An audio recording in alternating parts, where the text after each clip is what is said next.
সালামুন আলাইকুম রব্বি আউযু বিকা মিন হামাযাতি শায়াতিন ওয়া আউযু বিকা রব্বি আইয়াহদুরুন রব্বি ইশরাহ লি সাদরি ওয়া ইয়াসসির লি আমরি ওয়াহলুল উকদাতাম মিন লিসানি ইয়াফকাহু কাওলি। আজকে আমাদের শিরোনাম খুবই ইন্টারেস্টিং। নামাজ, ইব্রাহিমের মাকামে ইব্রাহিম আর হজ। আমরা সূরা বাকারার মধ্যে ছিলাম। সেখান থেকে আমরা একটু এগোনোর চেষ্টা করি। ১১০ আয়াত আমরা পড়েছিলাম গতকালকে যে, আর তোমরা সংযোগ প্রতিষ্ঠা করো ও পবিত্রতা বা পরিশুদ্ধতা অর্জন করো, আর তোমরা নিজেদের জন্য ভালো যা কিছু আগে পাঠাবে, আল্লাহর কাছে গিয়ে তার ফল পেয়ে যাবে। তোমরা যা কিছু করছো নিশ্চয়ই আল্লাহ তা দেখছেন। এই আয়াতে আমাদের taskiyanofs.com এর অনুবাদে আমরা জাকাতের অর্থ করেছি। ম্যাক্সিমাম অনুবাদেই অর্থ করা হয়নি, এখানে জাকাত শব্দটা হুবহু রেখে দিয়েছে। আমরা অর্থটা করেছি, রেফারেন্সও দিয়েছি যে কিসের ভিত্তিতে আমরা এই জাকাতের অর্থটা পবিত্রতা বা পরিশুদ্ধতা লিখেছি। 18-র 81, 92-র 18, 79-র 18, এই তিনটা আয়াত দেখলে আপনি বুঝতে পারবেন যে ওখানে জাকাত শব্দের অর্থ পবিত্রতা বা পরিশুদ্ধতা। প্রচলিত অনুবাদেই তাই আছে। তো আমরা সেই কারণে এই জাকাত শব্দের অর্থ এখানে পরিশুদ্ধতা দিয়েছি। এরপরে সালাতের শব্দের অর্থ আমরা সংযুক্ত, যুক্ত, মিলন, যোগ, যোগাযোগ, কানেকশন দিয়েছি। ২ নম্বর সূরার ২৭ এবং ১৫৭, ৯-এর ৯৯, ১০৩ এই কটা আয়াত দেখলে আপনি বুঝতে পারবেন যে আসলে এই সালাতের অর্থটা কি। তো এই সংযোগ প্রতিষ্ঠা করার কথা বলেছেন, আর এই অর্থ সম্পদ দানের মাধ্যমে পরিশুদ্ধতা অর্জন করতে বলেছেন। যদি আমরা এই আল্লাহর কিতাবের সাথে, আমরা গরিব দুঃখী অসহায় মানুষের সাথে, নবী রাসূলদের সাথে সংযোগ প্রতিষ্ঠা করতে পারি, গরিব অসহায় মানুষের সাথে সংযোগ প্রতিষ্ঠা করতে পারি, আল্লাহর কিতাবের সাথে সংযোগ প্রতিষ্ঠা করতে পারি, সে অনুযায়ী জীবনকে গড়ে তুলি এবং প্রয়োজনের অতিরিক্ত ধন সম্পদ গরিব দুঃখী অসহায় বা আল্লাহর যে সমস্ত খাতে ব্যয় করতে বলেছেন সেখানে ব্যয় করার মাধ্যমে নফসের পরিশুদ্ধতা অর্জন করতে পারি। আল্লাহ বলছেন যে নিশ্চয়ই নিজেদের জন্য ভালো যা কিছু পাঠাবে, এগুলো সবই আমাদের জন্য। এই যা কিছু আমরা করব মানুষের মঙ্গলের জন্য, মানবতার জন্য, এই সব কিছুই আমরা হাসরের মাঠে সেখানে জান্নাতে গিয়ে পেয়ে যাব। আল্লাহ বলছেন যে আল্লাহর কাছে গিয়ে তার ফল পেয়ে যাবে। আরেকটা বিষয় আল্লাহ আমাদের মনে করিয়ে দিয়েছেন যে তোমরা যা কিছু করছো নিশ্চয়ই আল্লাহ তা দেখছেন। সুতরাং তিনি every time he is observing us, এই কথাটা যেন আমরা ভুলে না যাই। আমরা ঘুষ খাবো, আমরা সুদ খাবো, আমরা জিনা করব, আমরা গীবত করব, যে কোনো বাজে কাজ করার সময় যেন আমাদের এই ১১০ নম্বর আয়াতটা মনে থাকে বা মনে পড়ে যে আমরা যা কিছুই করি না কেন আল্লাহ ইজ ওয়াচিং। এরপরে ১১১ নম্বর আয়াতে আল্লাহ বলছেন যে, আর তারা বলে ইহুদি কিংবা নাসারা ছাড়া অন্য কেউ কখনো জান্নাতে প্রবেশ করবে না। এটা তাদের মিথ্যা আশা। বলো, যদি তোমরা সত্যবাদী হও তবে তোমাদের দলিল প্রমাণ পেশ করো। তো এই আয়াতগুলো আমার কাছে, এই ইহুদি নাসারাদের কাছে যে এক্সাম্পলগুলো আল্লাহ দিয়েছেন, আমার কাছে না এই শিয়া সুন্নি এক্সাম্পলটা নিতে বেশি ভালো লাগে। ওই সময়ের প্রেক্ষাপটে ইহুদি নাসারারা যেমন দাবি করতো তারা ছাড়া কেউ জান্নাতে প্রবেশ করবে না, এখনকার সময়ের প্রেক্ষাপটে যদি আপনি দেখেন, দেখবেন যে শিয়া এবং সুন্নিরা কিন্তু একই টাইপের কথা বলে। শিয়ারাও মনে করে যে তারা ছাড়া কেউ জান্নাতে যাবে না, সুন্নিরাও মনে করে যে না, শুধুমাত্র সুন্নিরা জান্নাতে যাবে, এরা ছাড়া কেউ যাবে না। ইহুদি, খ্রিস্টান, হিন্দু, বৌদ্ধ বা আহলে হাদিস বা অনলি কুরআন সবাই দোজখে যাবে, শুধুমাত্র এই সুন্নি আর শিয়ারাই হচ্ছে জান্নাতে যাবে। তো এটাই আল্লাহ এখানে উত্তরও দিয়ে দিচ্ছেন যে এটা তাদের মিথ্যা আশা। বলো, যদি তোমরা সত্যবাদী হও তবে তোমাদের দলিল প্রমাণ পেশ করো। কোথায় আছে? কোরআনের কোথাও কি আছে যে সুন্নিরা ছাড়া কেউ যাবে না, শিয়ারা ছাড়া কেউ জান্নাতে যাবে না? নেই। বরং সূরা মায়দার ৬৯, সূরা বাকারার ৬২ আয়াত আমাদের চোখে আঙুল দিয়ে দেখিয়ে দেয় যে যে কোনো ব্যক্তি যদি এক ইলাতে বিশ্বাস করে, আখিরাতে বিশ্বাস করে এবং কর্মকে সংশোধন করে, he is eligible to go to জান্নাত। ১১২ আয়াতে আল্লাহ বলছেন যে হ্যাঁ, বরং যে নিজের সত্তা বা লক্ষ্য বা ইচ্ছাকে আল্লাহর নিকট সোপর্দ বা সমর্পণ বা সঁপে দিয়েছে এবং সুন্দর বা চমৎকার বা উত্তম কাজকর্ম করে, তার পুরস্কার বা প্রতিফল তার রবের কাছে রয়েছে। যদিও এখানে প্রচলিত অনুবাদে কিবলা মেবি দেয়া হয়েছে, তো আমরা এখানে অনুবাদটা যেটা সঠিক মনে হয়েছে সেটা দিয়েছি এবং তার সপক্ষে রেফারেন্স দিয়েছি। ২ নম্বর সূরার ৬২, ৫-এর ৬৯, ৭-এর ১৮০ থেকে ৮১, ৪১-এর ৪০ এই আয়াতগুলো পড়লে আমাদের এই আয়াতের অনুবাদটা সঠিক না ভুল সেটা আপনি উপলব্ধি করতে পারবেন। ১১৩ আয়াতে বলা হচ্ছে, আর ইহুদিরা বলে নাসারাদের কোনো ভিত্তি নেই এবং নাসারারা বলে ইহুদিদের কোনো ভিত্তি নেই। সেম টু সেম সুন্নিরা বলে শিয়াদের কোনো ভিত্তি নেই, হজরত আলী যখন ছিল শিয়া নামে কিছুই ছিল না, আলী মরে যাওয়ার পরে এই শিয়াইজম বানানো হয়েছে। শিয়ারাও তাই বলে, আল্লাহ রাসূল যখন জীবিত ছিলেন তখন সুন্নি বলতে কিছুই ছিল না। যখন মুয়াবিয়া ক্ষমতায় আসে, হজরত আলীর বিরুদ্ধে যখন যুদ্ধ করতে হবে, তখন সে এই সুন্নিজম তৈরি করছে যে আমরা হচ্ছি আহলে সুন্নাত ওয়াল জামাত, যারা আলীর অনুসারী তারা হচ্ছে শিয়ায়ে আলী, আর যারা আল্লাহ রাসূলের সুন্নতের অনুসারী তারা হচ্ছে আহলে সুন্নাত ওয়াল জামাত বা সুন্নি। কিন্তু আল্লাহ রাসূল যখন জীবিত ছিলেন তখন শিয়াও ছিল না, সুন্নিও ছিল না। শিয়ারা বললে সুন্নিদের কোনো ভিত্তি নেই, সুন্নিরা বলে শিয়াদের কোনো ভিত্তি নেই। তো এই আয়াতটা আমি এভাবে দেখি আর কি, যে ইহুদি আর নাসারাদের যেই ঘটনাগুলো আল্লাহ বলছেন, একইভাবে আমরা শিয়া এবং সুন্নিদেরকে দিয়ে এর তুলনামূলক বিশ্লেষণ করে কিন্তু এই আয়াতগুলো আরও ভালোভাবে হৃদয়ঙ্গম করতে পারি। এখানে ব্র্যাকেটে কিছু কথা লেখা আছে যে একে অপরের ধর্মকে হেয় করার জন্য তারা এই ধরনের কথা বলে, রাইট? সুন্নিরা কিন্তু শিয়াদেরকে হেয় করার জন্য এই টাইপের কথা বলে, তোমাদের কোনো ভিত্তি নেই। আলী কি শিয়া ছিল নাকি? শিয়ারাও তেমনি বলে যে নবী কি সুন্নি ছিল, হজরত আবু বকর কি সুন্নি ছিল, বলো তাহলে কোথায় এরকম কথা বলা আছে? অথচ তারা আল কিতাব পাঠ করে, রাইট? একমাত্র আল্লাহর কিতাবই আমাদের অ্যান্সার দিয়ে দেবে যে আসলে কাদের ভিত্তি আছে আর কাদের ভিত্তি নেই। এভাবেই যারা কিছু জানে না তারা তাদের কথার মতো কথা বলে। এই এই বিষয়টা আমাদের কাছে এখন ক্লিয়ার। আল্লাহ নিজেই এর আর্গুমেন্ট দিচ্ছেন যে এভাবেই যারা কিছু জানে না তারা তাদের কথার মতো কথা বলে।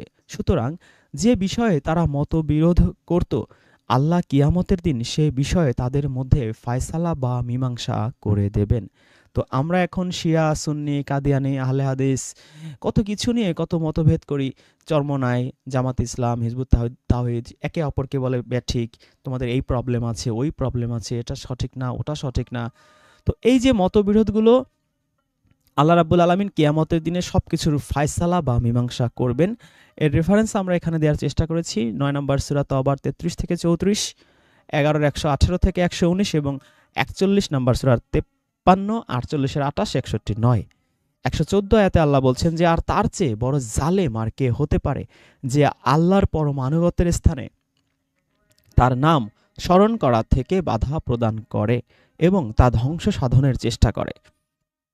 তাদের তো উচিত ছিল ভীত হয়ে তাতে প্রবেশ করা। তাদের জন্য দুনিয়ায় রয়েছে লাঞ্ছনা, আর আখিরাতে তাদের জন্য রয়েছে কঠিন শাস্তি। সিজদা শব্দের অর্থটা আমরা এর আগেও দিয়েছি, আবারও এখানে দিয়েছি। বশ্যতা স্বীকার, মান্যতা, মেনে নেয়া, পরমানুগত্য স্বীকার, রিয়েল্ট। ৯ নম্বর সূরার ১৭ থেকে ১৯, ৯-এর ১০৭, ৭২-এর ১৮ বললে আপনি ক্লিয়ারলি বুঝতে পারবেন। ১১৫ আয়াতে বলা হচ্ছে যে আর মাশরিক ও মাগরিব মানে পূর্ব ও পশ্চিম আল্লাহরই। তো আমরা যদিও মনে করি যে মাগরিব মানে মাগরিবের নামাজ, কিন্তু কোরআন পড়লে আপনি বুঝবেন যে মাগরিব মাগরিব মানে হচ্ছে পশ্চিম, আর মাশরিক মানে হচ্ছে পূর্ব। সুতরাং তোমরা যে দিকেই মুখ ফেরাও সেদিকেই আল্লাহর সত্তা। নিশ্চয়ই আল্লাহ সর্বব্যাপী, সবকিছু জানেন। ৩ নম্বর সূরা আল ইমরানের ৯৫ নম্বর আয়াতে এই আয়াতের আরও রেফারেন্স আপনি পাবেন। ১১৬ আর তারা বলে আল্লাহ সন্তান গ্রহণ করেছেন। এই অপবাদ থেকে তিনি পবিত্র, বরং আসমান জমিনে যা কিছু আছে সবই তার, সবাই তার অনুগত। রেফারেন্স ১১২-র ১ থেকে ৪ নম্বর আয়াত। কুল হুয়াল্লাহু আহাদ, আল্লাহুস সামাদ, লাম ইয়ালিদ ওয়ালাম ইউলাদ ওয়ালাম ইয়াকুল লাহু কুফুয়ান আহাদ। সে Allah is one and only, he is absolute and eternal. আর কি? There is nothing like him, তার সমতুল্য কোনো কিছুই নেই। ১১৭ আয়াতে আল্লাহ বলছেন যে তিনি আকাশ ও পৃথিবীর নতুন উদ্ভাবক, মানে নিউ ক্রিয়েটর। তিনি সবকিছু নিউলি তিনি সৃষ্টি করেছেন, এর আগে এইরকম কিছুই ছিল না। তো আমরা অনেকেই জানি যারা একটু পড়াশোনা করেছি যে ইনভেনশন আর ডিসকভারির একটা ডিফারেন্স আছে। ইনভেনশন মানে হচ্ছে যে জিনিস আগে কখনো ছিল না নতুন করে সেটা বানানো, যেমন ইলেকট্রিসিটি বা লাইট বা কম্পিউটার। আর ডিসকভারি হচ্ছে আগে ছিল কিন্তু মানুষ জানতো না, যেমন ভাস্কো দা গামা বা কলম্বাস। তো ওনারা ইউরোপ আবিষ্কার করেছেন বা ভারত আবিষ্কার করেছেন বা আমেরিকা আবিষ্কার করেছেন, কিন্তু তার মানে কি এই যে ওনারা আবিষ্কার করার আগে ভারত বলতে পৃথিবীতে কিছুই ছিল না, আমেরিকা বলতে কোনো কিছুই ছিল না? ছিল, কিন্তু মানুষ জানতো না। যে জিনিস ছিল কিন্তু মানুষ জানতো না সেটা আবিষ্কারকে ইংরেজিতে বলা হয় ডিসকভারি। আর যে জিনিস ছিলই না, নতুন করে সৃষ্টি করা হয়েছে, সেটাকে বলা হয় ইনভেনশন। তো আমরা ১১৭ নম্বর আয়াতে এই ইনভেনশন শব্দটাকেই অনুবাদে নিয়েছি নতুন উদ্ভাবক। এবং যখন তিনি কোনো কিছু করার চূড়ান্ত সিদ্ধান্ত নেন তখন তার জন্য শুধু বলেন কুন ফায়াকুন, হও, আর অমনি তা হয়ে যায়। বিদআ শব্দের অর্থ হচ্ছে নতুন বা অভিনব। এখানে যেই আমরা ইনভেনশন শব্দটা নিয়েছি, নতুন উদ্ভাবক, এটা আরবি যদি আপনি দেখেন, আপনি দেখবেন এখানে ওই যে বিদাত বিদাত বলে না, সেটা রুট ওয়ার্ড আর কি। বিদআ এর অর্থ হচ্ছে নতুন বা অভিনব।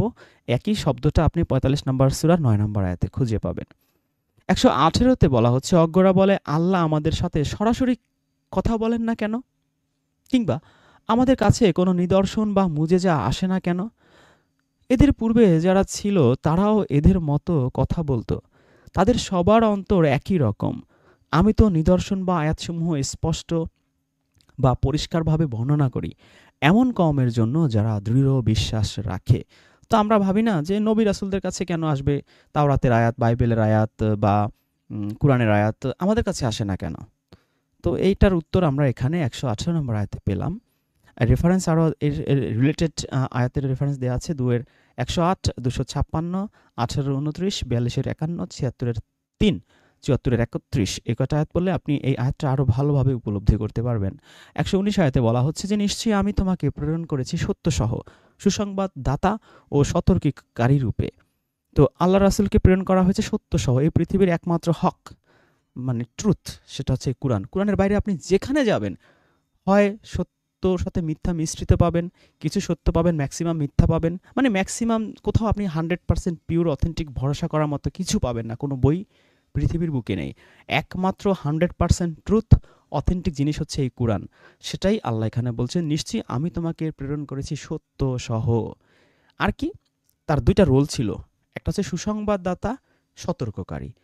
আপনি ভালো কাজ করবেন, নেক কাজ করবেন, খারাপ কাজ থেকে বিরত থাকবেন, আপনাকে জান্নাতের সুসংবাদ দেয়া হচ্ছে। আবার আপনি খারাপ কাজ করবেন, আপনাকে জাহান্নাম সম্পর্কে সতর্ক করা হবে।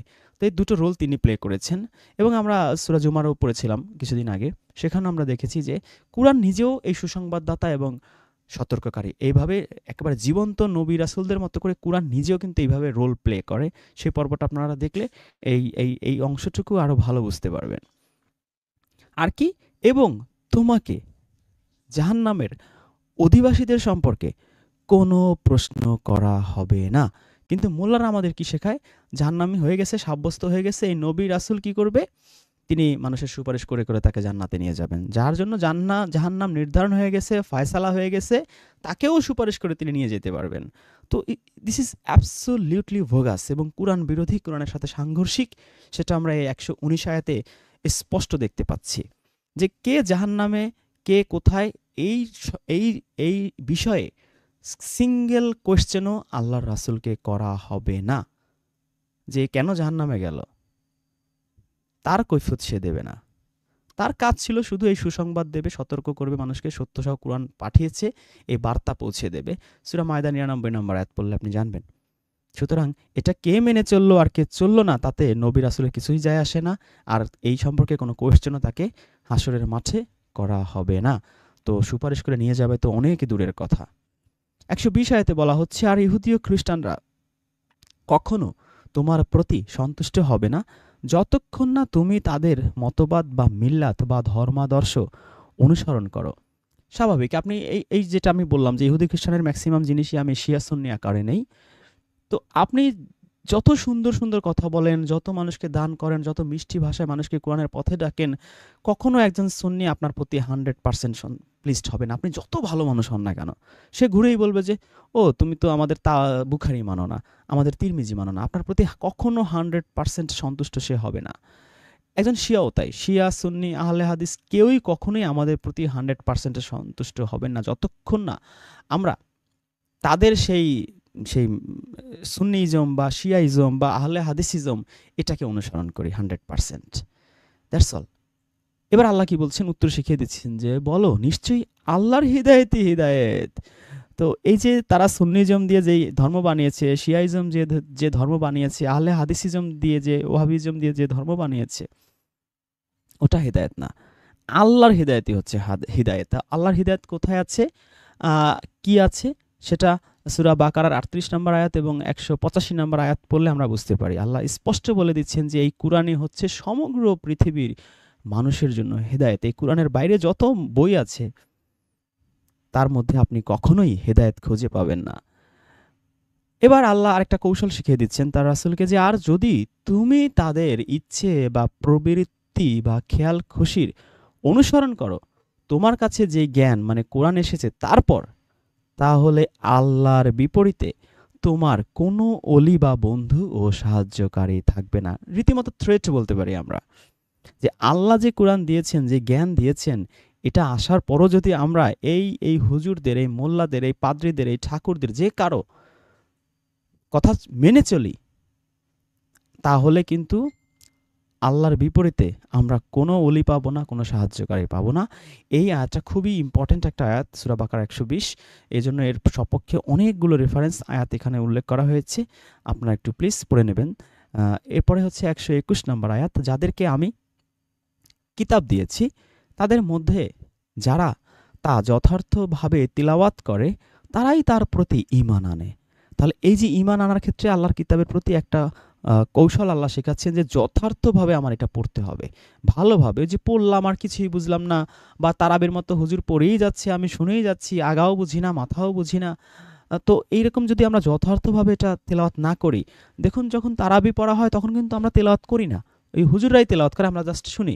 কিন্তু এইখানের আল্লাহ রাব্বুল আলামিন যে টেকনিকটা শিখিয়েছেন সেটা হচ্ছে যে আমাদের নিজেদেরকে তেলাওয়াত করতে হবে এবং যথার্থভাবে পারফেক্টলি পড়ব, বুঝে বুঝে পারফেক্টলি যখন আমরা পড়ব, তাহলে কিন্তু ঈমানটা আমাদের প্রতি আসবে। যে আল্লাহ বলছেন তারাই তার প্রতি ঈমান আনে।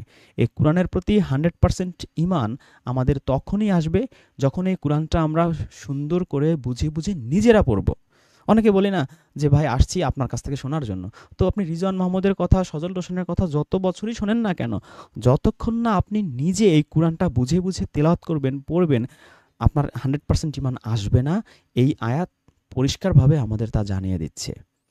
এরপর আল্লাহ আরেকটা কথা বলছেন এখানে, যে আর যারা তার সাথে কুফরি করে, এই কোরআনের সাথে যদি কুফরি করি, কোরআনে আছে যে হাসরের মাঠে কেউ কোনো সুপারিশ করতে পারবে না, নোবডি ইজ ইয়োর্স, কেউ কারো না, শুধু আল্লাহই থাকবে। এখন আপনি যদি এই আয়াত অস্বীকার করে হাদিস দিয়ে বা ওই অন্য কিছু দিয়ে যদি বলেন না, নবী রাসূল, অলি আউলিয়া, পীর, গাউস, কুতুব সবাই সুপারিশ করে করে নিয়ে যাবে, এই আয়াতের সাথে যদি আপনি কুফরি করেন, আল্লাহ স্পষ্ট এখানে বলে দিচ্ছেন যে তারাই ক্ষতিগ্রস্ত। আপনি ক্ষতিগ্রস্ত হবেনই হবেন, 100% কনফার্ম। 10 নম্বর সূরা 58 নম্বর আয়াতে আরেকটু রেফারেন্স আপনি পাবেন।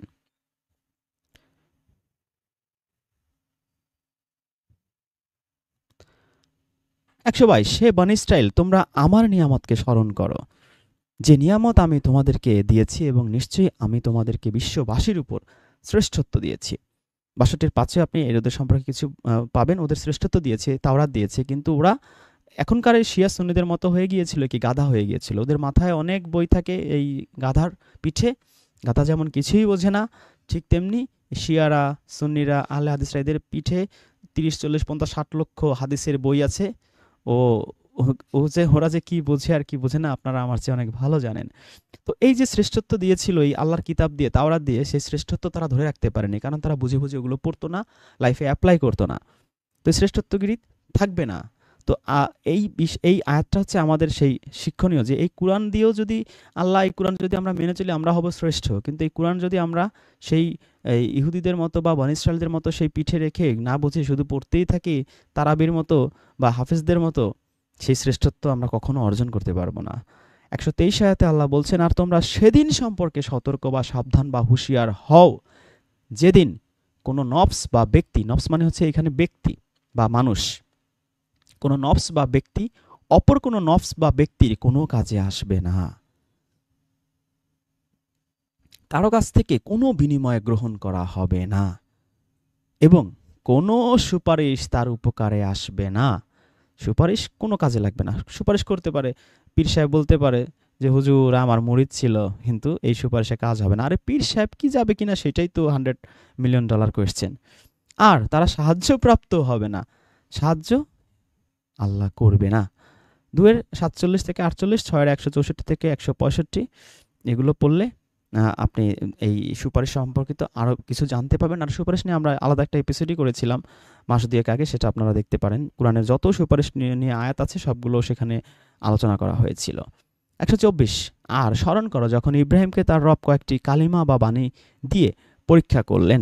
এখানে হাদিস মানেও অনেকে বাণী লেখে, অনেক অনুবাদে দেখেছি এখানে কালিমার অর্থও বাণী লেখা হয়েছে। তো এখানে হাদিস বা কালিমা দুটোরই বাংলা অর্থ বাণী, কিন্তু একটু কিঞ্চিৎ পার্থক্য আছে, সেটা অন্য একদিন আলোচনা করব। তো এখানে আল্লাহ বলছেন যে ইব্রাহিমকে কিছু বাণী দিয়ে পরীক্ষা করেছিলেন আল্লাহ, অতপর সে তা পূর্ণ করলো। তো ডিটেলস এখানে বলেননি, কিন্তু সেই পরীক্ষায় পাশ করেছে এটুকু আমরা বুঝতে পারছি।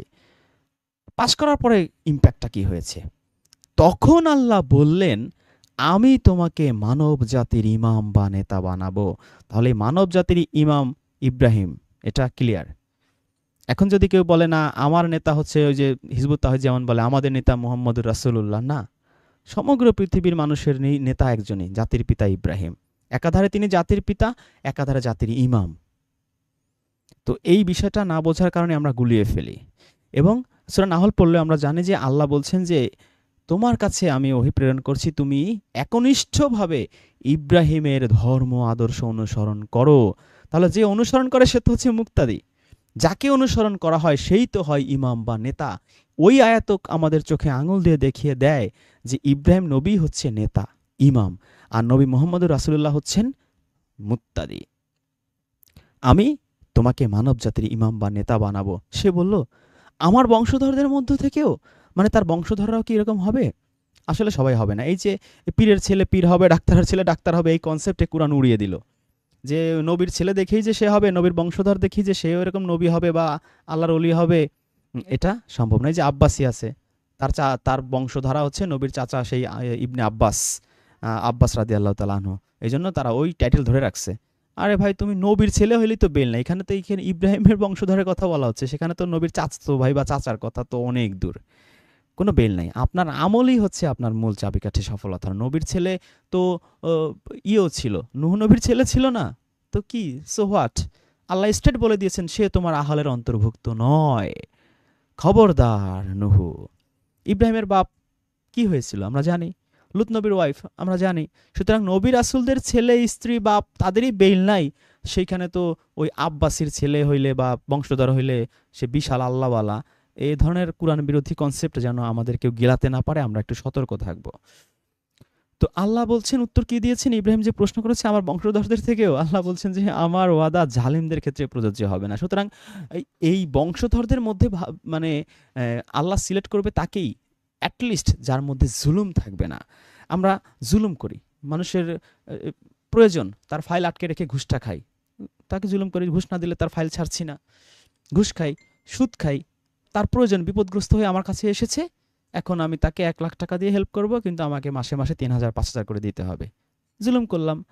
আমার বিএনপি বা আওয়ামী লীগ ক্ষমতায় আসছে, সেই ক্ষমতার জোরে আমি জায়গা জমি দখল করলাম অন্যের, জুলুম করলাম, অবিচার করলাম। আমি একজন চেয়ারম্যান বা একজন ডিসি বা এসপি বা ইউনো, তখন কি হলো? আমি ন্যায় বিচারগুলো করতেছি না, জুলুম করতেছি। বিভিন্নভাবেই আমরা জুলুম করতে পারি। ইভেন একজন রিক্সাওয়ালাও জুলুম করতে পারে। বৃষ্টি হয়েছে, 20 টাকা ভাড়া 100 টাকা না দিলে আমি যাব না, বুঝতেছে যে এরা বিপদে বসে, যাইতেই হবে। তো জুলুম শুধু যে বড় লোকরা, কোটিপতিরা বা ক্ষমতাশালীরা করে তা না, দরিদ্র মানুষদের পক্ষেও জুলুম করা সম্ভব। তো আপনি যখনই কারোর প্রতি জুলুম করবেন, তখন আপনার এই 124 আয়াত মনে রাখতে হবে যে আপনি কখনোই আল্লাহর কর্তৃক আর সিলেক্টেড হবেন না। জালিমদের ক্ষেত্রে এটা প্রযোজ্য না, আপনি একেবারে শেষ, ফিনিশ। এই জন্য ভালো মানুষ হইতে গেলে, আল্লাহওয়ালা মানুষ হইতে গেলে সবসময় মনে রাখবেন যে কারোর উপর জুলুম করা যাবে না। এই গুণটা যদি আপনি অর্জন করতে পারেন, দেখবেন যে আল্লাহর কাছ থেকে আপনি অনেক কিছু পাবেন, অনেক নিয়ামত পাবেন, অনেক কিছু পাবেন। এটা এটা I can not explain, but I can understand very well. 2 নম্বর সূরার 229 আয়াতে আপনি আরেকটু কিছু পাবেন, সেখানে পড়ে নেবেন। 125 আয়াতে বলা হচ্ছে যে আর যখন আমি ঘরকে প্রশান্ত বা বিশ্বস্ত বা আমানতদার সকল মানুষের জন্য ঐক্যবদ্ধ হওয়ার কেন্দ্র বানালাম এবং আদেশ দিলাম যে তোমরা মানবজাতির ইমাম বা নেতা ইব্রাহিমের মর্যাদাপূর্ণ অবস্থানকে সংযোগ বা যোগাযোগ বা ঐক্যবদ্ধ মিলনের আদর্শ হিসেবে ধারণ করো। তো এখানে যে মাকামে ইব্রাহিম বলা হচ্ছে, এই মাকামটা হচ্ছে আসলে মর্যাদাপূর্ণ অবস্থান। সবার একটা মাকাম থাকে। নবীকে বলা হয় না যে মাকামে মাহমুদ, মানে কি? তার একটা মর্যাদা, ওই মর্যাদাপূর্ণ একটা অবস্থান। ঠিক তেমনি মাকামে ইব্রাহিম মানে কি? ইব্রাহিমের একটা মর্যাদা। মর্যাদাটা কি? এটা আমরা একটু আগেই শিখলাম যে মানব জাতির ইমাম বা নেতা বানিয়েছেন তাকে আল্লাহ। এর চেয়ে মর্যাদা একটা মানুষের পৃথিবীতে কি হতে পারে? এই পৃথিবীতে শত হাজার কোটি মানুষ এসেছে, আসছে, আরও আসবে। সকল মানুষের মধ্যে ইব্রাহিমকে আল্লাহ বানিয়েছেন ইমাম, নেতা। পৃথিবীতে এর চেয়ে বড় সৌভাগ্য হতে পারে? তো এই যে তাকে একটা মর্যাদা দিয়েছেন আল্লাহ, এই কথাটা এখানে বলা হচ্ছেন যে এই তার এই মর্যাদাপূর্ণ অবস্থানকেই আমরা সংযোগ বা যোগাযোগ বা ঐক্যবদ্ধ মিলনের আদর্শ হিসেবে ধারণ করব। যে ইব্রাহিম কি করেছিল, মানুষকে হানিফাও ইন্নী ওয়াজ্জাহতু ওয়াজহিয়া লিল্লাযী ফাতারাস সামাওয়াতি ওয়াল আরদা হানিফা ওয়া মা আনা মিনাল মুশরিকিন, যে আমাদের সমস্ত কনসেপ্ট, সমস্ত ফোকাস হবে একমাত্র আল্লাহ। আল্লাহর দিকে আমরা ধাবমান হব, আল্লাহর কিতাবের দিকে ধাবমান হব, আল্লাহর আদেশ নিষেধের দিকে ধাবমান হব। কোনো নবী রাসূল, নবী পূজা হবে না, রাসূল পূজা হবে না, পীর পূজা হবে না, রিজওয়ান পূজা হবে না, সজল হোসেন পূজা হবে না। আমাদের মূল ফোকাসই থাকবে আল্লাহর সন্তুষ্টি অর্জন, আল্লাহর আদেশ উপদেশ মেনে চলা, আল্লাহর নিষেধ এড়িয়ে চলা। তো এইভাবে যদি আমরা ইব্রাহিম নবীর আদর্শকে জীবনে ধারণ করতে পারি, তাহলেই হব আমরা সাকসেসফুল। আর আমি ইব্রাহিম ও ইসমাইলের নিকট অঙ্গীকার বা ওয়াদা বা প্রতিশ্রুতি নিয়েছিলাম যে তোমরা আমার ঘরকে ভ্রমণকারী, পরিদর্শনকারী, একনিষ্ঠ, অনুগত এবং বিনয়ী, যে এখানে এই যে রুকুকারী লেখা হয়েছে, আসলে রুকু মানে তো বিনয়ী, এটা নিয়ে আলাদা এপিসোড আপনারা দেখেছেন। সিজদা, সেটাও অর্থ তাই, বশ্যতা স্বীকার বা মান্যতাকারী। এখানে আমরা সবগুলোর অনুবাদ করেছি। এই যে মুখে মুখে বলে যে কোরআনের অনুবাদ, বাংলা কোরআনের অনুবাদ করেন, আসলে কিন্তু ম্যাক্সিমাম ক্ষেত্রে এরা অনুবাদ করেনি। সালাতের অনুবাদ করেনি, তারপরে হজের অনুবাদ করেনি, রুকুর অনুবাদ করেনি, সিজদার অনুবাদ করেনি, কিন্তু আমরা চেষ্টা করেছি ম্যাক্সিমাম এগুলোর অনুবাদ করার জন্য।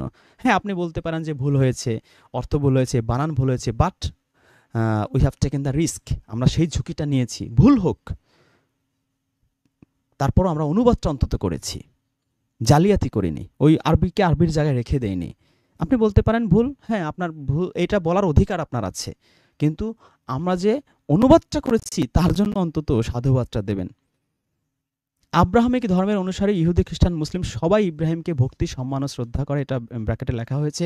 মাকামের অর্থ, আখাজের অর্থ, তাওয়াফকারী অর্থ, ইতিকাফকারী অর্থ, সব কিছু এখানে লেখা হয়েছে। রুকুর অর্থ যে বিনয়, ভদ্রতা, নম্রতা, এটা রেফারেন্স আমরা দিয়েছি। সূরা মায়দার আয়াত 55, অনুবাদ মুজিবুর রহমান কর্তৃক প্রকাশিত, বায়ান ফাউন্ডেশন থেকে প্রকাশিত। সেখানে আপনারা দেখবেন যে রুকুর অর্থটা কি দাঁড়াইছে। সালাত ও জাকাতের অনুবাদের রেফারেন্স আমরা দিয়েছি এখানে। The Quran as it explains itself by Shabbir Ahmed, 2003 edition. এটা উনি মিশরের, এই সাব্বির আহমেদ। ওখানেও আমরা দেখেছি এই জাকাতের আর সালাতের অর্থটা ওনারা কীভাবে দিয়েছে। The Quran a monotheist translation with Arabic text, 2017 edition. ওখানেও আমরা দেখেছি এই সালাত এবং জাকাতের অনুবাদ আমরা এখানে যা দিয়েছি সেম টু সেম। সুতরাং আপনি বলতে পারবেন না যে এরা নতুন একটা ধর্ম নিয়ে আসছে, নতুন অনুবাদ শুরু করছে। এই আমাদের আগেও অনেকেই এইভাবেই চিন্তা করেছে। তো সবারটাই আপনাকে রেফারেন্স হিসেবে দেওয়া হয়েছে, যাতে আপনি এভাবে বলতে না পারেন যে না আমরা নতুন কিছু রিজন, নতুন একটা ধর্ম নিয়ে আসছে।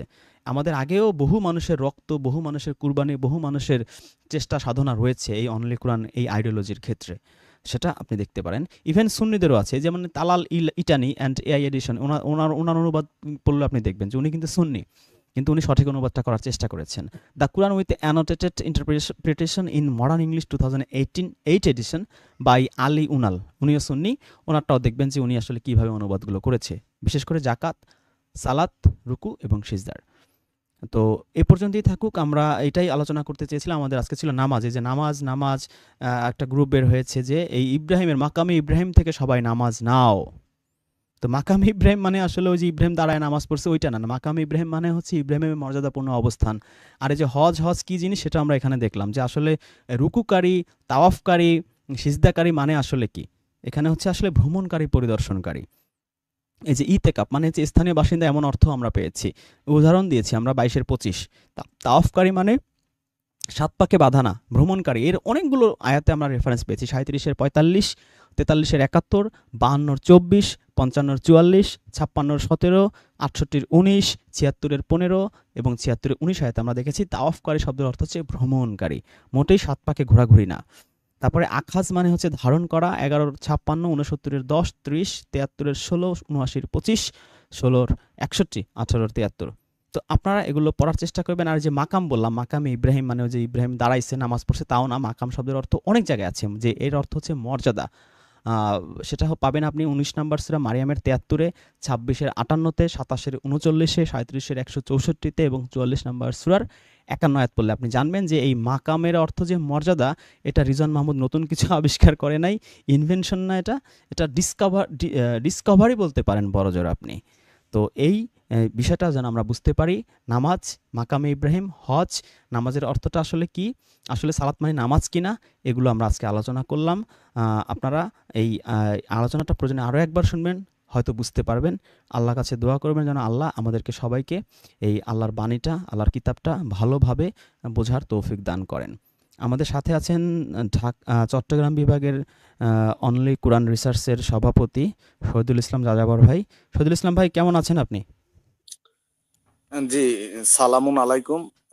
আমি ভালো আছি, আলহামদুলিল্লাহ রাব্বিল আলামিন। জি, আজকে আলোচনা শুনলেন আপনি। এই সম্পর্কিত যদি আপনার কোনো মূল্যায়ন থেকে থাকে এবং আপনার চট্টগ্রাম বিভাগের যারা আছেন অনলি কোরআন ফলোয়ার, অনলি কোরআনের ভাই এবং বোনেরা, তাদের সাথে নিয়ে আপনি কিভাবে চট্টগ্রাম বিভাগে এই অনলি কোরআনের আলো ছড়িয়ে দিতে চান? প্রত্যেকটা ঘরে ঘরে যেন এই অনলি কোরআনের আলোটা ছড়িয়ে পড়ে, মানুষ যেন আল্লাহর কিতাবের দিকে আসে, মানবরচিত সেই বুখারী, তিরমিজি, নাসাই, ফাসাই এগুলোর থেকে যেন মানুষ এই কোরআনের দিকে আসতে পারে, সেই বিষয়ে চট্টগ্রাম বিভাগে আপনি কি ধরনের পদক্ষেপ নিচ্ছেন সেটাও আপনি এরপরে একটু আলোচনা করার চেষ্টা করবেন। শুরু করুন শহীদুল ইসলাম ভাই। জি, আমি শুরু করছি মহান আল্লাহ তাআলার নামে, যিনি পরম করুণাময় এবং অসীম দয়ালু। আহ, এখানে আপনি যে বিষয়গুলা পয়েন্ট আউট করলেন, যে এখানে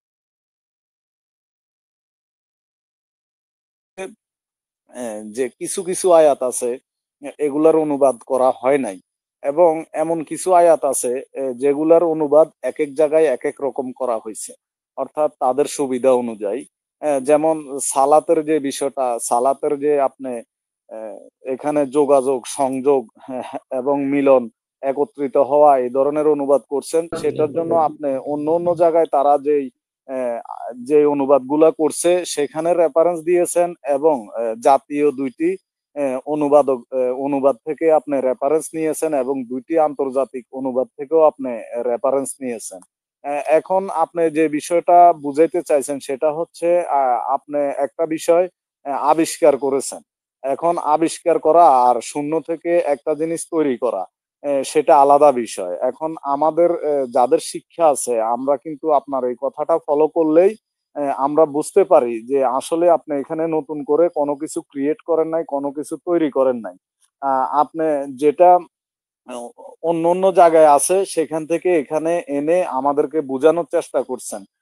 এখন যদি আমরা ঠান্ডা মাথায় এটা বোঝার চেষ্টা করি, তাহলে আমাদের মাথায় এটা ঢুকবে। আর যদি আমরা মাথা মোটা হই, তাহলে এটা ঢুকবে না। এবং আমি এই কথাটা বলতে চাই যে সালাত শব্দের অর্থ করা হয়েছে নামাজ, সালাত শব্দের অর্থ করা হয়েছে রহমত। রহমত একটি আরবি শব্দ। এখন এটা সালাতকে কিভাবে রহমত অনুবাদ করলো? আরবি দিয়ে তো আরবির অনুবাদ হয় না। অন্য জায়গায় সালাতের অনুবাদ করে রাখছে, সেটা হচ্ছে দুরুদ। আবার কোথাও সালাতের অনুবাদ সৎকর্ম। এইভাবে এক এক জায়গায় যে এক এক রকম করেছে, এটাকে দ্বৈচারিতা বললে কম হবে, এটা বহুচারিতা করা হয়েছে। এবং হজ যে শব্দটা, এবং উমরা যে শব্দটা, আহ, ইত্তেকাব যে শব্দটা আছে, এগুলাকে আপনি অনুবাদ করার চেষ্টা করছেন। তবে আপনি যে অনুবাদ করার চেষ্টা করছেন সেটা বিভিন্ন আঙ্গিকে কোরআন থেকেই, যারা অন্য অন্য অনুবাদক আছে, যারা এই কোরআনের উপরে পিএইচডি লাভ করেছে এবং আরবি বাংলার উপরে পিএইচডি লাভ করে যারা অনুবাদ করেছেন, সেই অনুবাদের থেকেই আপনি এখানে সূরার রেফারেন্স সহ দিয়ে দিছেন। যদি কেউ এটা বুঝার উদ্দেশ্যে যদি পড়ে থাকে, তাহলে ওই সূরার রেফারেন্স গুলা দেখলে সে নিজেও জানতে পারবে যে আসলে আপনি কতটুকু সঠিক দিয়েছেন।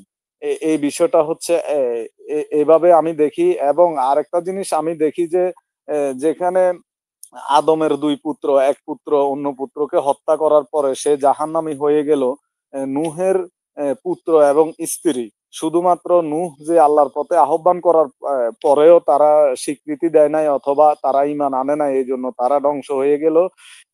এইভাবে বিভিন্ন যারা নবী আছে, রাসূল আছে, তাদের পরিবার এবং আপন ওরজাত সন্তান যেটা সে জন্ম দিয়েছে, সেও জান্নাতে যাইতে পারে নাই। কেন যাইতে পারে নাই? তারা রিসালাতে বিশ্বাস করে নাই, আল্লাহর যে নাজিলকৃত কিতাব সেটাতে বিশ্বাস করে নাই। এজন্য তাহারা জাহান্নামে চলে গেছে, এবং তাদেরকে জাহান্নামী ঘোষণা দেওয়া হয়েছে কোরআনে। তারপরও আমরা কিসের উপরে ভর করি যে আমরা একজন পীরের ছেলে পীর হইতে পারি, এবং একজন আজহারি ছেলে আজহারি হইতে পারি, এবং রসুলের মানে আজকে 1450 বছর পরে এসে অনেকে রসুলের বংশ দাবি করে এবং দাবি করার পরে এখান থেকে কিছু হাদিয়া গ্রহণ করার চেষ্টা করে বা সুবিধা গ্রহণ করার চেষ্টা করে, তাদের উদ্দেশ্যে এটাই বলবো যে আপনারা নূহের আয়াত দেখুন, আপনারা যে আদম আদম পুত্রের আয়াত দেখুন, যে তাদেরকে কি করা হয়েছিল এবং লুত জাতিকে কিভাবে ধ্বংস করা হয়েছিল। তার স্ত্রী শুধুমাত্র পিছনে পড়ে যাওয়ার কারণে আল্লাহর নির্দেশ, শুধু এটুকু নির্দেশ ছিল যে তোমরা এখান থেকে চলে যাও, পিছনে ফিরে তাকাবা না। শুধু পিছনে ফিরে তাকানোর কারণে তার স্ত্রীকে ধ্বংস করা হইলো, একটি মাত্র আদেশ অমান্য করার কারণে। কিন্তু আমরা দৈনিক কত শত শত আদেশ অমান্য করতেছি, তারপরে আমরা মনে করতেছি যে আমরা সুফিজম হয়ে গেছি, আমরা অনেক কিছু হয়ে গেছি। এটা আপনি খুব একটা সুন্দর উদাহরণ দিলেন যেটা কোরআন থেকে, যে নবী রাসূলের পরিবার যারা আছে তাদের কোনো গ্যারান্টি নাই। এখানে আমরা আসছি নবী রাসূলের 1400 বছর পরে, পীরের ছেলে পীর হইতে, আজারির ছেলে আজারি, মাজারির ছেলে মাজারি হইতে। এই বিষয়গুলা যদি সবাই ঠান্ডা মাথায় বুঝার চেষ্টা করেন, নিশ্চয়ই আপনার বুঝে যাবেন। এবং এই যে হাদিস হাদিস তারা করে, এখানে আল্লাহ কোরআনে স্পষ্ট বলে দিছে যে আল্লাহ নাজ্জালাল আসানাল হাদিসা, অর্থাৎ আল্লাহ বলছেন যে আমি সর্বোত্তম এই হাদিস নাজিল করেছি। স্পষ্ট আয়াত আছে। এরপরে সূরা জাসিয়ার 45 নম্বর সূরা 6 নম্বর আয়াতে বলা আছে যে আই ফাবি আই হাদিসিন বাদাল্লাহি ওয়া আয়াতিহি ইউমিনুন। এখানে বলা হচ্ছে আল্লাহ ও তার হাদিসের পর তারা আর কোন হাদিসে বিশ্বাস করবে। একদম স্পষ্ট এখানে হাদিস শব্দ চলে এসেছে। তারপরে 52 নম্বর সূরা 52 নম্বর সূরা তুর 34 নম্বর আয়াতে বলা আছে যে ফাবি আইয়া পাল ইয়াতু বি হাদিসিন মিসলিহি ইন কানু সাদিকিন, যার অর্থ হচ্ছে তারা যদি সত্যবাদী হয় তবে অনুরূপ হাদিস নিয়ে এসো। এখন এভাবে কোরআনকে আল্লাহ 23টি জায়গায় সর্বমোট বলেছে যে এটা আমার হাদিস এবং আমি আপনার উপরে হাদিস নাজিল করেছি, আপনার কাছে আমি মুসার হাদিস পাঠিয়েছি আপনার কাছে। এইভাবে কোরআনে যদি 23 বার কোরআনকেই হাদিস বলা হয় এবং আল্লাহ এখানে প্রশ্ন করতেছেন যে এই হাদিসের পরে তোমরা আর কোন হাদিসে বিশ্বাস করবে। এখন কি আমরা আল্লাহর সাথে চ্যালেঞ্জ করতেছি না যে কোরআনকে হাদিস হিসাবে গ্রহণ না করে নিশ্চয়ই আমরা সবাই কোরআনকে হাদিস হিসাবে গ্রহণ করব। যেহেতু কোরআনে সময় স্বল্পতার কারণে আমি 23টি আয়াত পড়তেছি না, কিন্তু যে 3টি আয়াত পড়লাম আপনারা এটা মিলিয়ে নিবেন। তাহলে আমি এই কোরআনকে একটি এবং সহি হাদিস হিসাবে বিশ্বাস করি। এটার রাবি হচ্ছে আল্লাহ, এটা সংরক্ষণকারীও আল্লাহ। ঠিক আছে, এখানে আমি কোনো ওই যে সুনানে আবু দাউদ অথবা বুখারি, তিরমিজি এই সমস্ত ব্যক্তির যে হাদিস আছে সেটা বাদ দিয়ে আমি যদি আল্লাহর হাদিস গ্রহণ করি, তাহলে এখানে আমাকে বাধা দিতে আসবে কে? যে বাধা দিবে সে কি আসলে আল্লাহকে মেনে বাধা দিতে আসবে নাকি শয়তানকে মেনে বাধা দিতে আসবে? আর আপনি যে বিষয় বলছিলেন যে সর্বশেষ, আমার চট্টগ্রাম বিভাগের যে ভাইয়েরা আছে অনলি কোরআনে বিশ্বাস করেন, সেই ভাইদের সাথে আমি মিলেমিশে একত্রিত হয়ে কাজ করতে চাই। কালকে এই সময় যখন লাইভে আমরা কথা বলছিলাম তখন আমাদের লিডার নির্বাচিত মাত্র 2টি জেলায় হয়েছিল। আজকে আমাদের 3টি জেলায় চট্টগ্রাম জেলা সহ লিডার নির্বাচন হয়ে গেছে। নোয়াখালী, লক্ষ্মীপুর, ফেনী, খাগড়াছড়ি, রাঙ্গামাটি, কক্সবাজার এবং ব্রাহ্মণবাড়িয়া এই অঞ্চলে জেলাভিত্তিক কোনো লিডার এখনো নিয়োগ হয় নাই। যারা জেলাভিত্তিক ভাবে লিডার হইতে চান আপনাদেরকে এটাই বলবো যে আপনারা আসুন, হোয়াটসঅ্যাপ গ্রুপে যোগ দেন, আপনার অভিমত জানান। নিশ্চয় আপনার অভিমতকে মূল্যায়ন করা হবে। এবং আমরা চট্টগ্রাম বিভাগে যে কয়টি জেলা আছে প্রত্যেকটি জেলায় যারা আল্লাহর হাদিসে আমরা যারা বিশ্বাস করি যে আসান আল হাদিস, এই আসান আল হাদিসে যারা বিশ্বাসী আছি আমরা সবাই এই আসান আল হাদিসকে আঁকড়ে ধরে মানুষের কাছে আমরা এটা পৌঁছাই দিব যে দেখেন আল্লাহ কোরআনে 23 বার বলেছে যে এটা আমার হাদিস, কিন্তু এই কথাগুলো আপনাদেরকে 1450 বছর ধরে কেউ শুনায় নাই। এবং বুখারি, মুসলিম, সুনানে আবু দাউদ এই সমস্ত মানে এমন কিছু আজগুবি আজগুবি নাম হ্যাঁ, যেগুলো আমাদের মুখে দিয়ে আসে না, যেগুলো আমাদের অঞ্চলের মানুষ না এবং যাদেরকে আমরা চিনি না, যাদের কোনো ভিত্তি নাই, এই যে অচেনা অজানা ব্যক্তিদের হাদিসগুলো আমাদেরকে এনে দিচ্ছে, এগুলা রাবি, রাবি হচ্ছে আবু হুরায়রা, আবু বকর, এই সমস্ত নামে, কিন্তু আসলেই রসুলের এমন কোন সাহাবি এই নামে ছিল কিনা সেটাও আল্লাহ আমাদেরকে কিতাবের মধ্যে জানার নাই। এবং আল্লাহ আসান আল হাদিসের মধ্যে শুধু মুহাজির যারা ছিল রসুলের সাথে এবং যারা মক্কা বিজয়ের আগে রসুলের সাথে থেকে ইসলামের বিজয়ের জন্য কাজ করেছে, আল্লাহ বলছে যে তারা সফল কাম, এবং তাদেরকে আল্লাহ প্রশংসা করেছে। কিন্তু মক্কা বিজয়ের পরে যে বিষয়টা আছে সে বিষয়ে আল্লাহ কোনো কথা বলে নাই, কারণ বিজয়ী দলের পিছে অনেক মুনাফিক, অনেক কাফেরও ঢুকে গেছে যে এখন আমরা তো লেজ গুটিয়ে রাখতে হবে, আমরা যদি লেজ গুটিয়ে না রাখি তাহলে তো আমরা আমাদের কৃতকর্মের জন্য প্রায়শ্চিত্ত ভোগ করতে হবে দুনিয়াতে। এই ভয়ে অনেক অনেক লোকে রসুলের সাহাবি নামে ঢুকে গেছে এবং ইসলামের মানে সত্যিকার ইসলামে না এসো তাদের অন্তরে ত্রুটিলতা রেখে রসুলের সাথে জীবন যাপন করছে। এবং রসুলের ইন্তেকালের পরে তারা কি ধরনের মারামারি, হানাহানি এবং পৃথিবীতে সৃষ্টি করছে এগুলা আমরা বিভিন্ন ওয়াজ মাহফিলের মধ্যেও জানতে পারি, ইতিহাস থেকেও জানতে পারি। তো এই বিষয়গুলা আমরা চট্টগ্রাম বিভাগের যে বাইরা আছি, আমরা আমরা সবাই একসাথ হয়ে আমরা সবাই সবার কাছে পৌঁছে দেওয়ার চেষ্টা করব। এবং আল্লাহ আমাদেরকে যে উত্তম যে একটা প্রচার মাধ্যম দিয়েছেন বর্তমান যুগে এসে, যে আমরা চাইলে পৃথিবীর যে কোনো জায়গায় থেকে কানেক্টেড হয়ে যেতে পারি। এবং আমরা যে শুধু মাঠে নেমে দাওয়াত দিলে সেটা দাওয়াত হবে, বিষয়টা এমনও না।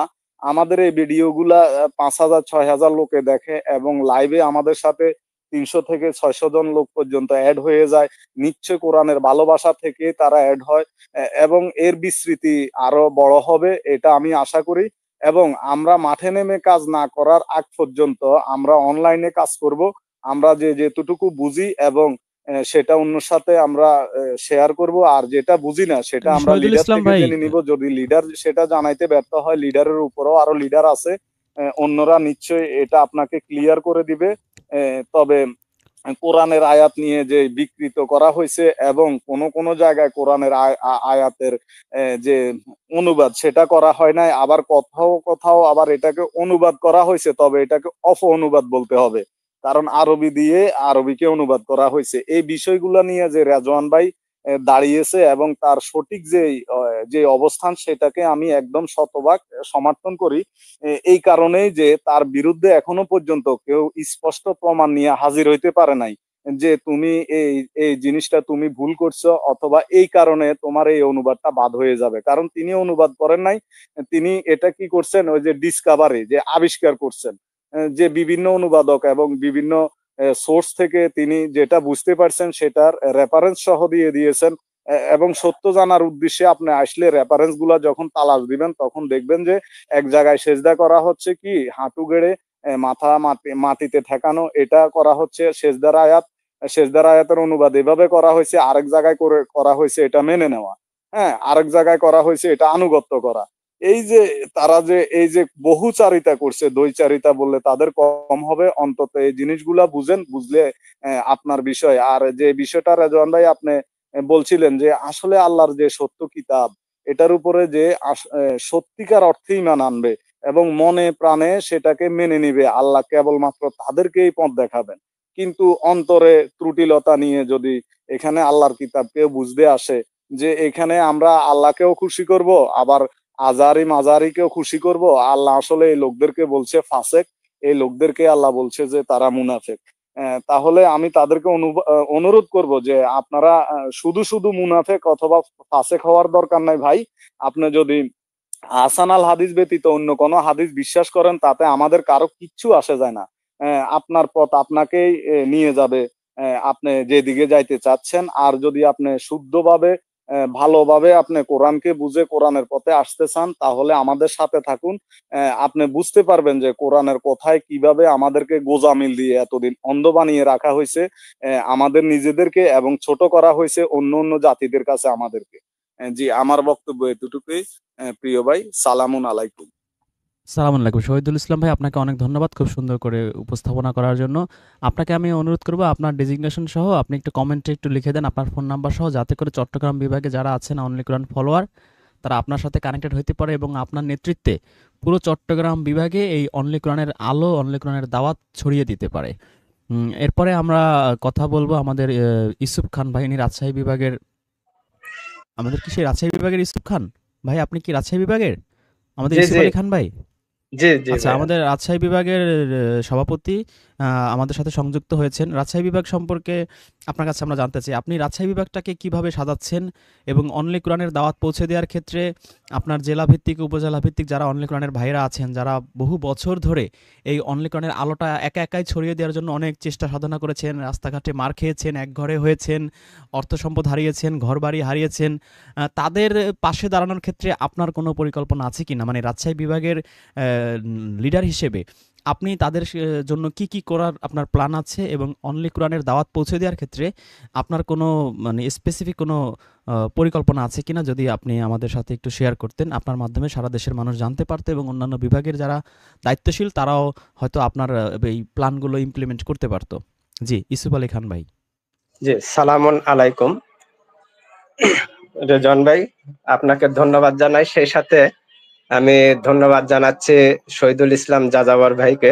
উনি এত সুন্দর করে যে বর্তমান পরিস্থিতি, বর্তমান আমাদের প্রেক্ষাপট সেটাকে তুলে ধরেছে, সেই জন্য। তো আমি আমাকে যে বিষয়ে প্রশ্ন করছেন সেই বিষয়ে যাওয়ার আগে আমি শহীদুল ইসলাম যাযাবর ভাইয়ের সাথে আরো কিছু যোগ করতে চাই।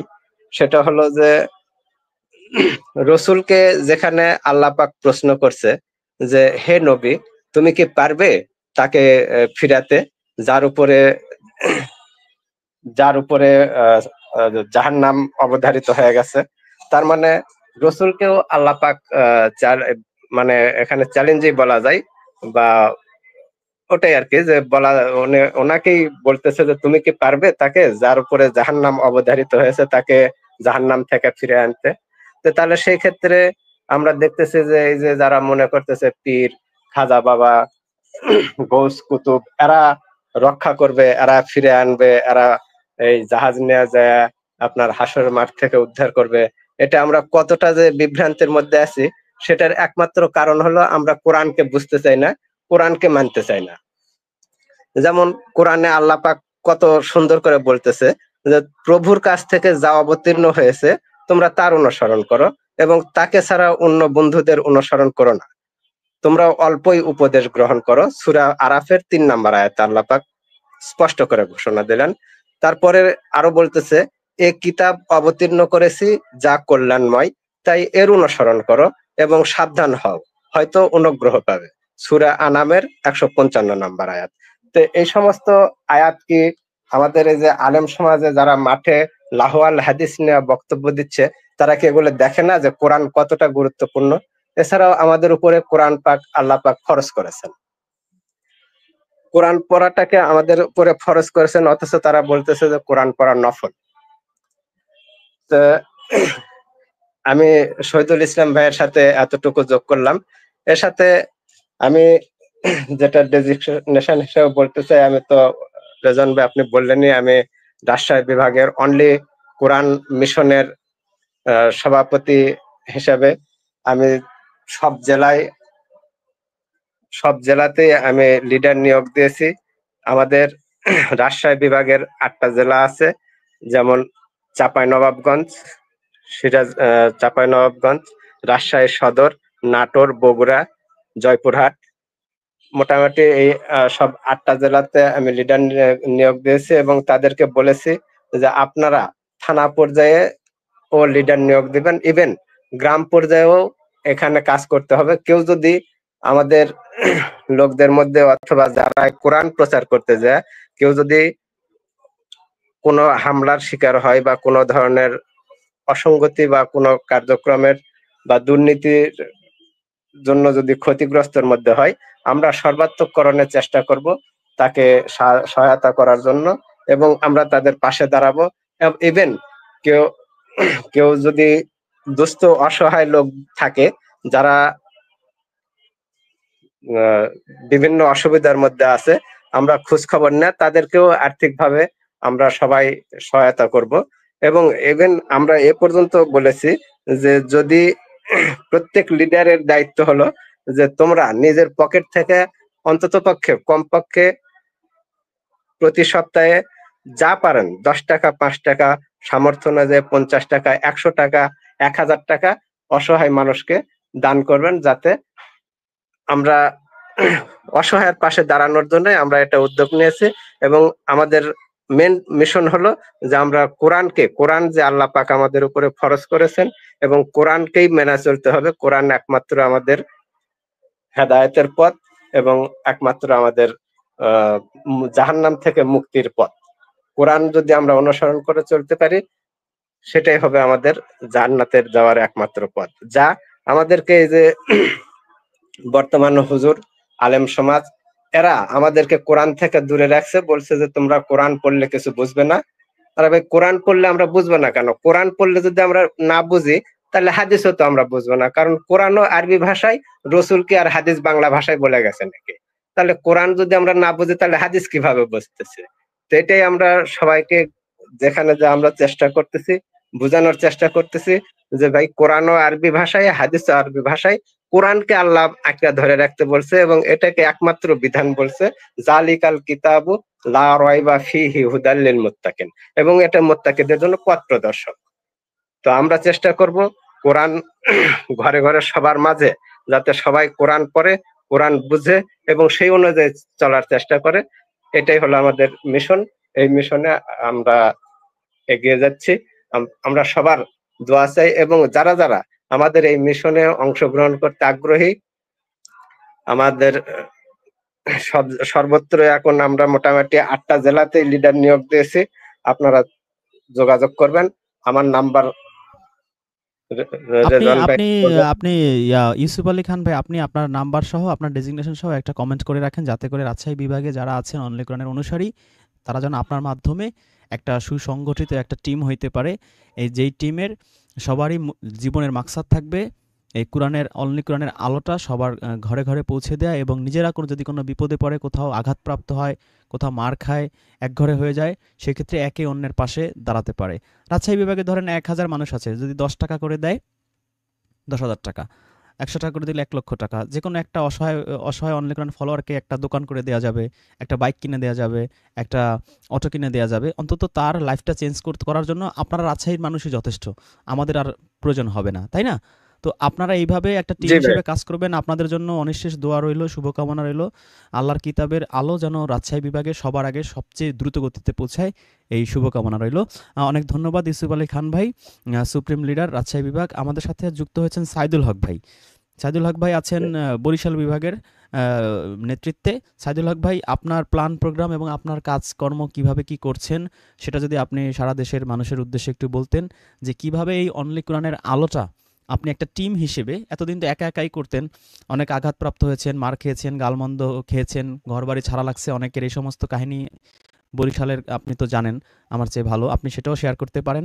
এবং এইভাবে টিম আকারে কাজ করলে কি কি সুবিধা হবে বলে আপনি মনে করেন, এবং কিভাবে অনলি কোরআন ফলোয়ারদের পাশে আপনি দাঁড়াবেন তাদের প্রোটেক্ট করার ক্ষেত্রে, তাদের হেল্প করার ক্ষেত্রে, সেই কর্মপরিকল্পনাগুলি যদি একটু শেয়ার করতেন আমাদের সবার উদ্দেশ্যে।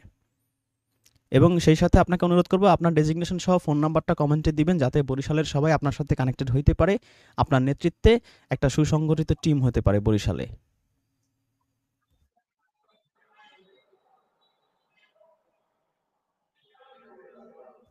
জি সাইদুল হক ভাই, আপনি আনমিউট করে কথা বলেন।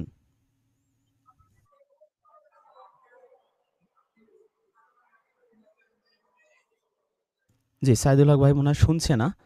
আমরা অন্য একজন অতিথিকে নেই। আচ্ছা, এখানে আছেন মাসুম।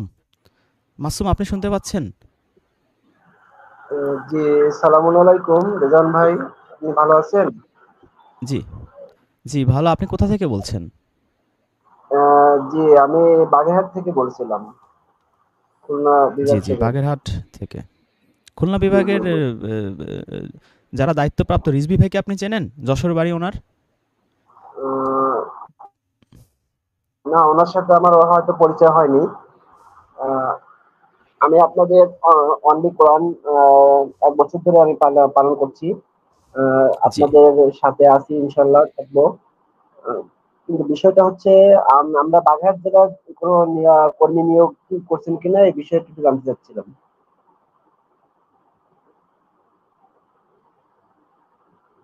বাগেরহাট থেকে এটা আমি খুলনা বিভাগের আমি হোয়াটসঅ্যাপ গ্রুপ আছে আলাদা। ওখানে রিজভী ভাই, নয়ন ভাই কাজ করছেন।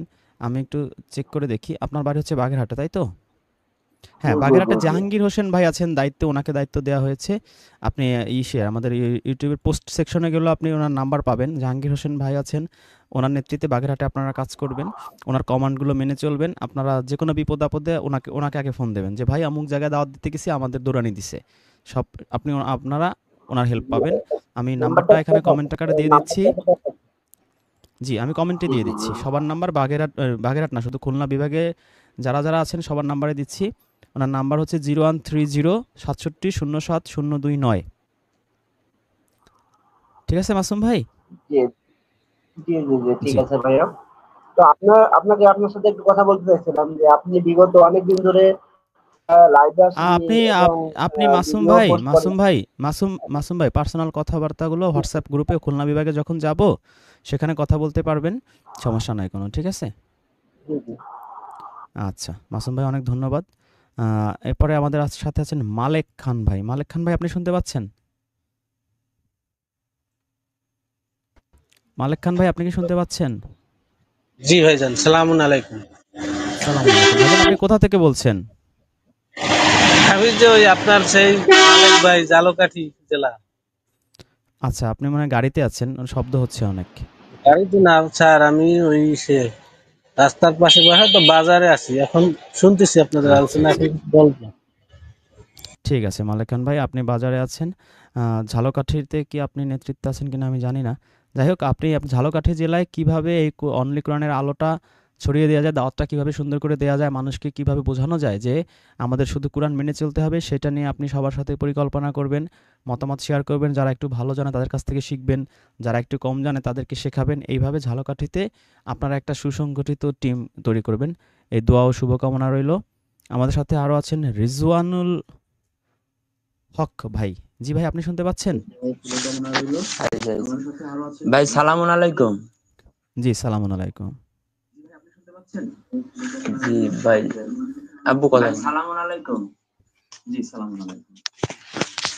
সালামুন আলাইকুম। জি, সালামুন আলাইকুম।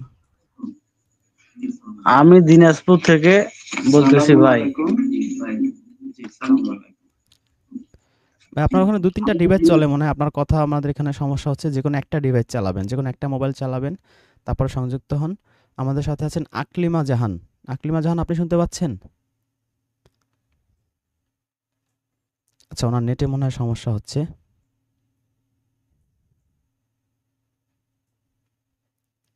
আ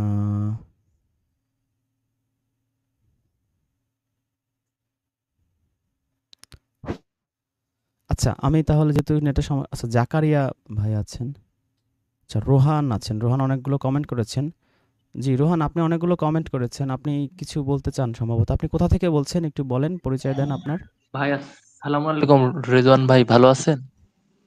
জি, আপনি কোথা থেকে বলছেন? ভাই আমি ঝিনাইদহ থেকে বলছিলাম। আচ্ছা, আপনি কি অনলি কোরআন ফলোয়ার? জি ভাই, জি। আচ্ছা, ঝিনাইদহ থেকে না? জি, আচ্ছা, জি। আচ্ছা। ঝিনাইদহে কে আছেন? ঝিনাইদহে কাউকে দেখছি না। ঝিনাইদহে মনে হয় এখনো সিলেক্ট করা হয়নি। ভালো কাউকে পাওয়া যায়নি যোগ্য।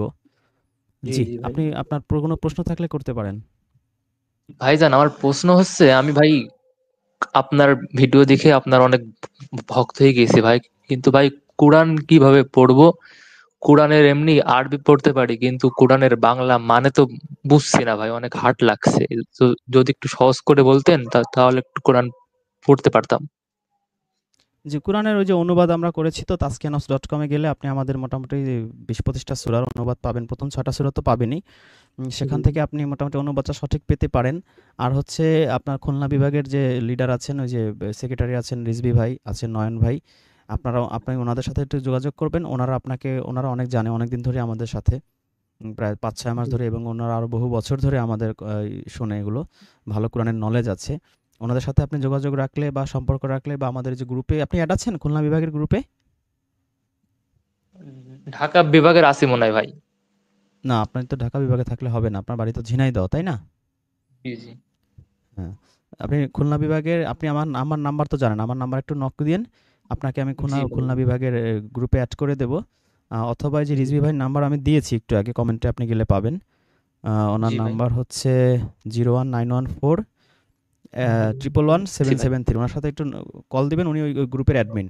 আপনাকে উনি অ্যাড করে নেবেন, তারপরে আপনার মনের সুখ দুঃখ আনন্দ বেদনা কি কি জানেন না সবকিছু আপনি ওনার সাথে শেয়ার করবেন, ঠিক আছে? আচ্ছা ভাইজান, আর ভাই একটা কথা বলি ভাই, আপনি তো রেগুলার লাইভ করেন ভাই। হ্যাঁ, রেগুলারই করি বলতে গেলে। ভাই আপনার একটা আমার একটা রিকোয়েস্ট থাকবে যে আপনি একটু 15-20 মিনিটের ভিডিও যদি একটু বানাতেন ইসলামের বিষয়ে, তাহলে আপনার ভিডিওগুলা অনেক মানুষের কাছে পৌঁছাতো আর কি, যারা তাহলে ঠিক খুব আছে, ভালো 15-20 হতো। মিনিট 30 মিনিটের শত শত ভিডিও আছে ভাই। একই জিনিস নিয়ে তো না মানে 100-1000 ভিডিও করলে জি মানুষ গালিগালাজ করবে। মনে করেন হ্যাঁ হ্যাঁ নামাজ জি নিয়ে জি আমি 10টা ভিডিও বানাইছি, এখন আবার যদি ওই একই জিনিস নিয়ে বানাই মানুষের মেজাজ তিরিক্ষি হয়ে যাবে, জি জি জি তাই না? জি জি রিপিট ভাই তো মানে ভালো না। জি জি জি জি ভাই মানে স্পেসিফিক কিছু বিষয় নিয়ে মানে মোল্লারা যেগুলা বলে আর কোরআন সব নিয়ে যেগুলা বলে। ভিডিও আছে, সবগুলো জি নিয়ে ভিডিও আছে, তো বাহাস আছে, ডিবেট আছে। আপনি আমাদের চ্যানেলটা একটু ভিজিট করবেন, ঠিক আছে? ভিজিট করলে আপনি জি দেখবেন যে আপনি নিজেই আশ্চর্য হয়ে যাবেন যে এগুলো নিয়েও ভিডিও আছে। যাই হোক, ভালো আচ্ছা থাকবেন। ভাই। রোহান ভাই ঝিনাইদহ থেকে আমাদের সাথে সংযুক্ত ছিলেন, আচ্ছা রোহান ভাই। এরপরে আছেন আমাদের সাথে আসমা আপা। আসমা আপা, আপনি শুনতে পাচ্ছেন?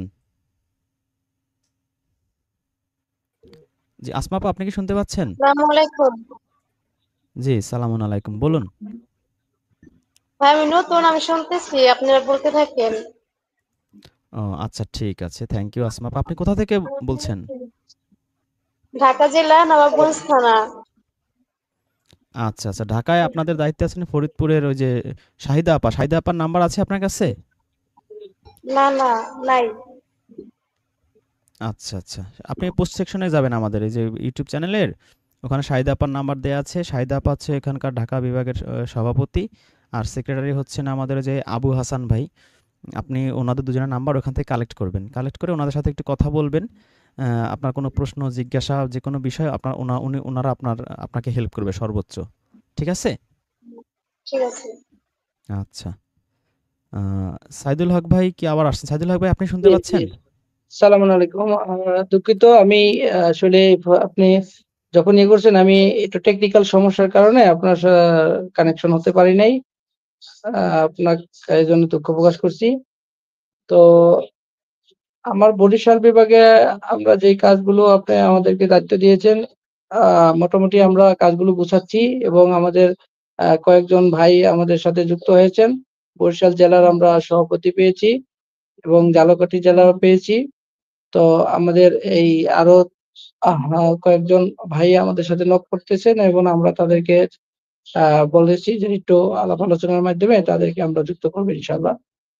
তো আসলে আপনি আমাদের জন্য যে দায়িত্বটা এখন দিয়েছেন, অনলি কোরআন ফলোয়ার এবং বিলিভার হিসাবে আমরা যে কাজটা করতেছিলাম, যে এতদিন অনেক কাজই করেছি, সামাজিক সেবা কার্যক্রম, তার সাথে এখন কোরআনের আলোকে যে কাজগুলো আমরা আমাদের অত্যন্ত গুরুত্বপূর্ণ এবং জরুরি। কোরআন আমরা অনেকেই জানি বা পড়ি, কিন্তু আমাদের যে সৎকর্ম এটা আসলে আমরা কিভাবে করতে পারি সেই কাজটা আপনি আমাদেরকে দেখিয়ে দিচ্ছেন এবং আমাদেরকে মানুষের কাছে সরাসরি মানুষের কাছে সহজভাবে কিভাবে কোরআনের দাওয়াতটা পৌঁছে দেওয়া যায় সেই কাজটা আপনি হাতে নিয়েছেন। তো আমি বিশ্বাসী যে আমাদের এই কোরআনের মেসেজটা মানুষের কাছে সহজভাবে পৌঁছে যাবে এবং আমরা এই কোরআনের আলোকে জীবনটা আমরা কিভাবে যেন সুন্দর হয় এটা দেখতে পাবো। তো ধন্যবাদ আপনাকে এবং আমাদের কাজগুলো আরো সুন্দর হয়ে যাবে। আমরা সেভাবে প্রিপারেশন নিচ্ছি।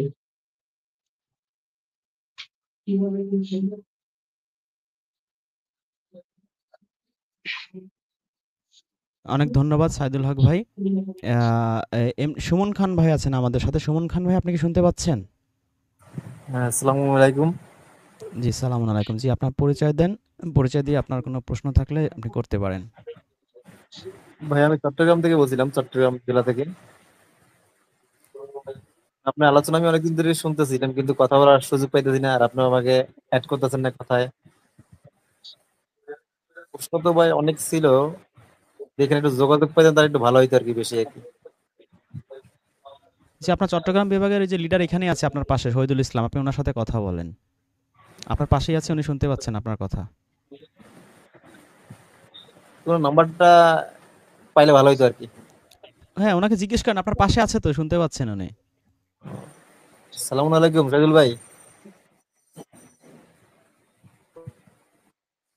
হ্যালো।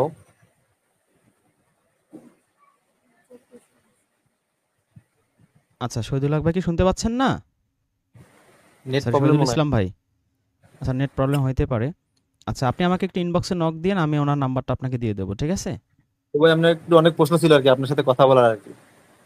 ঠিক আছে, ওই শহীদুল ইসলাম ভাই আমার চেয়ে অনেক ভালো জানে, আপনি ওনার কাছে উত্তর পেয়ে যাবেন, তারপর না পেলে আমি তো আছি, ঠিক আছে? ও আচ্ছা, তার হোয়াটসঅ্যাপ নাম্বারটা দিতে বলেন। জি, আপনি আমার নাম্বার আছে, ইউটিউব পোস্টে গেলে আপনি আমার নাম্বার পাবেন, আপনি আমাকে নক দিন, আমি ওনার নাম্বারটা আপনাকে দিয়ে দেবো, ঠিক আছে আচ্ছা সুমন ভাই, ভাই? ঠিক আছে। জি ভাই। আচ্ছা, থ্যাংক ইউ সুমন ভাইকে। সেই চট্টগ্রাম বিভাগ থেকে সংযুক্ত হয়েছেন। আমাদের সাথে আছেন রেজাউল করিম ভাই। জি, রেজাউল করিম রানা, আপনি শুনতে পাচ্ছেন? জি জি শুনতে পাচ্ছি। সালামু জি, আলাইকুম ভাই। সালামুন আলাইকুম। জি, বলুন। জি ভাই, আমার এখন বিক্রি করছি সিরাজগঞ্জ, আমি যুক্ত হয়েছি ঢাকা থেকে। রেজন ভাই, জি, তো ভাই আমি তো অনেকদিন যাবত আপনার ভিডিও দেখি, আর 1 বছরের বেশি উপরে হয়েছে, তবে এ পর্যন্ত কোনোদিন আপনার সাথে কথা বলার ভাগ্য হয় নাই আমার। তো আজকে যুক্ত হয়েছি আমার সিরাজ। রেজাউল করিম ভাই, আপনার ওখানে অনেক শব্দ হচ্ছে তো, দর্শকদের বুঝতে অসুবিধা হবে। আপনি আমার নাম্বার একটা নক দিয়েন, আপনার সাথে তাহলে আমি পার্সোনালি কথা বলবো। আচ্ছা, এখানে আমাদের সাথে আরও আছেন তারিকুল ইসলাম মাসুম ভাই। তারিকুল ইসলাম মাসুম ভাই, আপনি শুনতে পাচ্ছেন? সালামুন আলাইকুম। জি, সালামুন আলাইকুম। জি, তারিকুল ইসলাম ভাই বলুন। ভালো আছেন? জি, আছি ভালো। আপনি ভালো আছেন? জি আলহামদুলিল্লাহ রাব্বিল আলামিন। জি আলহামদুলিল্লাহ ভালো আছি। আমি আসলে বলছি বগুড়া সদর থেকে, বগুড়া জি, জেলা সেক্রেটারি। তো আসলে সব কথা তো সব লিডার খুব সুন্দরভাবে বললো, নতুন করে আর বলার মতো তেমন কিছু নাই। আমি তাহলে ছোট আপনার করে আপনার জেলা সম্পর্কে বলেন। আপনার জেলায় আপনাদের কি অবস্থা? কনলি কোরআনের ফলোয়ারদের কি অবস্থা? তাদের কি দাওয়াত দিতে গেলে মাইটের খাওয়া লাগে কিনা? সেগুলো একটু আমাদের সাথে একটু শেয়ার করেন। না, আলহামদুলিল্লাহ আমাদের এখানে এখনো তেমন এরকম কোনো অপ্রীতিকর ঘটনা ঘটে নাই, আর আশা করছি ঘটবে না। আমরা খুব সুন্দর করে আগে, আমি যেভাবে যে কাজটা করি, আগে একজন লোককে সিলেক্ট করি, তাকে কোরআন কেন পড়তে হবে, কোরআন পড়ে লাভটা কোথায়, আমরা কেন কোরআন পড়বো, এই জিনিসটা বোঝানোর চেষ্টা করি। যখন এই জিনিসটা তাকে বোঝানোর চেষ্টা করি, আস্তে আস্তে সে কোরআন পড়ার দিকে আসে এবং কোরআন পড়ে। আমরা এভাবেই ধীর গতিতে কাজটা পরিচালনা করতেছি এবং আশা করছি যে আমরা যেভাবে বা আমি যেভাবে কৌশল অবলম্বন করছি, এখানে কোনো অপ্রীতিকর ঘটনা ঘটবে বলে আমার মনে হয় না। এবং সেই ধরনের উগ্র লোক আমাদের এলাকায় আছে এমনটাও আমি এখনো দেখিনি। যে কয়জনের সঙ্গে কথা বলছি, অনেকেই একটু অন্যরকম ভাবে নেয়, কিন্তু তারপরে যখন যুক্তি দ্বারা তাদেরকে বোঝানো যায়, বলা যায় যে দেখেন এটা এইভাবে হয়েছে, এটা এইভাবে হয়েছে, এটা কেমনে কি হইলো, এটা তো হলো না, মিলে না, কোরআনের সঙ্গে তো হাদিস কি করে আসে না, তো এটা তো হয় না। তো অনেকে তারা বলে হ্যাঁ ঠিক আছে, কিন্তু বিষয়টা হচ্ছে এরকম, যেমন মোহাম্মদ সাল্লাল্লাহু আলাইহি সাল্লাম যখন প্রথম মক্কায় দাওয়াত দিয়েছিল কাফিরদের কাছে, কিন্তু তারাও তো তাদের পিতামাতার পূর্বপুরুষদের ধর্ম ছেড়ে আসতে পারেনি অনেকেই। ঠিক সেরকম আমার কাছে ঠিক সেরকম মনে হয় অনুভূতিটা। তখন দেখলে নিজে নিজে ভাবি আসলেই আল্লাহ রাসূল কত কষ্ট করছে, সেই সময়টার একটু হলেও ফিল আসে আমার ভিতরে, যে সত্য ধর্ম দেখা জিনিস বাস্তব, মানে যার পরে আর কিছু নাই। যেই কিতাবটা আল্লাহ পাঠাই দিল আমাদের জন্য, এবং আল্লাহ আবার তার স্যাটিসফাইড করে দিল যে এই কিতাবের পরে আর কোনো কিছু নাই, এটাই সেই কিতাব, এটাই মুত্তাকিদের জন্য পতনের দেশ। তারপরেও মানুষ যে কেন আসে না, তারপরেও মানুষ কেন এত মানে দলাদলি করে, বিভিন্ন শিয়া সুন্নি বিভিন্ন মাযহাবে যায়, আমি এই জিনিসটা বুঝি না। আসলে আলোর পথে আসা একজন মানুষকে যে আল্লাহ হেদায়েত দান করবে সেই ব্যক্তি শুধু আলোর পথে আসতে পারবে। হেদায়েত না পাওয়া পর্যন্ত আলোর পথে আসতে পারবে বলে আমার মনে হয় না। তবে আমরা সবাই মিলে সমষ্টিগতভাবে সর্বোচ্চ চেষ্টা করছি। আশা করছি একসময় আমাদের দেশে সারা পৃথিবীতে এই আলোটা মানে সূর্যের বিকিরণের মতো নূরের আলোর মতো প্রকাশ পাবে বলে আমার বিশ্বাস। এই বলে আমি আমার কথা শেষ করছি। আল্লাহ হাফেজ। জি, অনেক ধন্যবাদ। আমাদের সাথে সংযুক্ত ছিলেন বগুড়া জেলার সেক্রেটারি জনাব তরিকুল ইসলাম মাসুম ভাই, খুব ভালো মানুষ। ওনার সাথে আমার কথা হয়েছে। আমাদের সাথে এরপরে যুক্ত হয়েছেন হাসান ভাই। জি, হাসান ভাই আপনি শুনতে পাচ্ছেন? জি ভাই। আচ্ছা, হাসান ভাই এখানে মনে হয় শব্দ হচ্ছে অনেক। আমাদের সাথে আর আছেন জাকারিয়া ভাই। জাকারিয়া ভাই আপনি শুনতে পাচ্ছেন?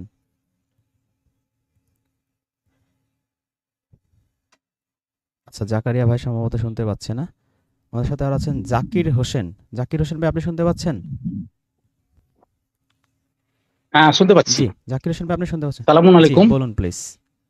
সালামুন আলাইকুম। জি, বলুন প্লিজ। আমি জাকির হোসেন, ইন্ডিয়া মুর্শিদাবাদ জেলা থেকে বলছি। জি, জি, বলুন। বলছিলাম আপনাদের বলতে কোরআন রিসার্চ পারেনি শুধু খালি থেকে ভুল অনুবাদের কারণে। কিন্তু আপনি যে আমাদের, আমি অনেক আগে থেকেই আচ্ছা, ওখানে ডিস্টার্ব হয়েছিল। উনি শুনতে পায় নাই প্রথমে, পরে কথা বলা শুরু করছে। জাকির হোসেন ভাই, জি, মুর্শিদাবাদ থেকে বলছিলেন। বলছিলাম যে আপনি যে ইউটিউবে যে সত্য আবিষ্কার করেছেন খুব ভালো, কিন্তু আপনার কোনো কোনো সময় আপনার একটু ধৈর্যচ্যুতি ঘটে। আপনাকে আরো একটু সহিষ্ণু হওয়ার জন্য অনুরোধ করবো। আপনি কি বাংলায় আমাদের বিভিন্ন বাংলাদেশে একটা শ্রেণীর কথা মানুষ আছে থাকবে, যেমন বিভিন্ন শ্রেণীর কথা বলবে। জাকির হোসেন ভাই, জাকির হোসেন ভাই, আমাদের বাংলাদেশে একটা কথা আছে, যেমন কুকুর তেমন হ্যাঁ, মুগুর বলুন। লাগে, তা না হলে কুকুর আপনাকে কামড়াবে। হ্যাঁ, ঠিকই আছে। ওই আহলে হাদিস এসে আপনাকে কারণ আপনার বলবে, ও অনেক হাদিস ভিডিওতে দেখি অনেক আহলে হাদিস এসে আপনাকে অনেক প্রথমে প্রশ্ন সহিষ্ণুতা করবে যে দেখেছি। আপনি শোনেন জাকির হোসেন ভাই, আহলে হাদিস এসে আপনাকে প্রথম প্রশ্ন করবে, ও আপনি হাদিস মানেন না, তাহলে আপনি মরলে আপনার কবর কিভাবে দেবো বলেন, বিয়ে কিভাবে করবেন বলেন, কুত্তার মাংস খান না কেন, আপনি এর উত্তর কিভাবে দিবেন বলেন তো? সম্ভব? হ্যাঁ, ঠিকই আছে। ওর উত্তর সেক্ষেত্রে তো আপনাকে আমি মানে যতটা মানে বললাম, তাতে আমি অনেকের সাথে কথা বলতে গিয়ে আমি তো উত্তেজিত হয়ে যাই। তো আপনি তো একজন জ্ঞানবান মানুষ, সেক্ষেত্রে আপনার কাছে আরো ধৈর্য মানে বিটা চাইছি আর কি। যে মানে আমার থেকে আমি যেমন ধৈর্য ধরি, আমার থেকে বেশি ধৈর্য। অবশ্যই না, ওইভাবে আপনারা ইন্ডিয়াতে যারা আছেন, আপনি আপনাদের ইন্ডিয়ার যে লিডার আছে, যে ফুরকান ভাইয়ের সাথে আপনার পরিচয় আছে? আমি ওকে আমার নাম ঠিকানা দিয়েছি। আচ্ছা, আচ্ছা, আচ্ছা, ঠিক আছে। তাহলে মুর্শিদাবাদে আপনাদের অনেকেই আছে, ওইখান থেকে একজন সিলেক্ট করবেন, উনি যাকে সবচেয়ে বেশি যোগ্য মনে হবে। আপনারা একটু অনলি কোরআনের আলোটা একটু সবাই টিমের মতো করে, এতদিন তো একা একা দিতেন, এখন সবাই মিলে মিশে একটু টিমের মতো করে দাওয়াতটা দিবেন। আমার মনে হয় এটা আগের চেয়ে আরো বেশি ইফেক্টিভ হবে। এবং আপনাদের যদি কারো কোনো বিপদ আপদ ঘটে, সেক্ষেত্রে আপনারা সবাই সবার পাশে দাঁড়াইতে পারবেন। এটা একটা বিশাল অ্যাচিভমেন্ট বা বিশাল একটা মানে আমাদের লক্ষ্য। কারণ আমাদের আসলে সবাই শত্রু, সুন্নিরা শত্রু, শিয়ারা শত্রু, আহলে হাদিস শত্রু, আমাদের আপন বলতে কেউ নাই, শুধু আমরা নিজেরাই আছি। তো সেই ক্ষেত্রে যদি আমরা আমাদের নিজেদের পাশে দাঁড়াতে না পারি, কে দাঁড়াবে বলেন? আপনার প্রসেস ঠিকই আছে, যে বিভিন্ন জায়গায় যে কমিটি তৈরি করেছেন গোটা ওয়ার্ল্ডে, খুব সুন্দর প্রসেসটা আছে। প্রসেস আপনার খুব ভালো প্রসেস, সফল হোক এটা কামনা করি আল্লাহর কাছে। না, সফল তো আমি হতে পারবো না যতক্ষণ না পর্যন্ত আপনারা আপনাদের অবস্থান থেকে সার্বিক সাপোর্টটা না করবেন, তাই না? এই যে মুর্শিদাবাদে এখন আপনারা যারা আছেন, আপনারা যদি আপনাদের সেই ফুরকান ভাইকে, যিনি ওখানকার পশ্চিমবঙ্গের লিডার, তাকে যদি তিনি যা যা চায়, যে এই যে ইনফরমেশন আপনি যেটা বলেন আমি দিয়েছি, যা যা চাইবে সেই বিষয়গুলো তাকে সরবরাহ করতে হবে, তাহলে তিনি আপনাদের সুসংগঠিত করতে পারবেন। তা না হলে তিনি তো একা সাজাতে পারবেন না আপনার ওয়েস্ট বেঙ্গলটা, পারবেন যদি আপনারা ওনাকে হেল্প না করেন? না, অবশ্যই হেল্প করতে হবে, লিডারকে মানতে হবে, লিডারের সাথে কিছু মতপার্থক্য থাকলেও মানতে হবে, এটা কি নিয়ম। জি, জাকির হোসেন ভাই, অনেক ধন্যবাদ আপনাকে। সেই সুদূর মুর্শিদাবাদ থেকে আমাদের সাথে সংযুক্ত হয়েছেন। আর ইন্ডিয়াতে যারা অনলি কোরআন ফলোয়ার, তারা তুলনামূলকভাবে আমাদের চেয়ে অনেক ভালো, অনেক ভদ্র, অনেক বিনয়ী। এবং আমার মনে হয় যে এটা ইন্ডিয়াতে বাংলাদেশের চেয়ে খুব স্পিডে, খুব দ্রুত গতিতে এই অনলি কোরআনের আলোটা ছড়িয়ে পড়বে। এটা আমার কেন যেন মনে হয়, জানি না আল্লাহ রাব্বুল আলামিন কি লিখে রেখেছেন। আমাদের সাথে আরো যুক্ত হয়েছেন আব্দুল হালিম ভাই। জি আব্দুল হালিম ভাই, আপনি শুনতে পাচ্ছেন?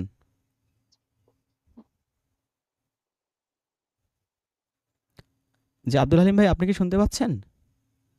হ্যাঁ, শুনতে পাচ্ছি। জি বলুন প্লিজ।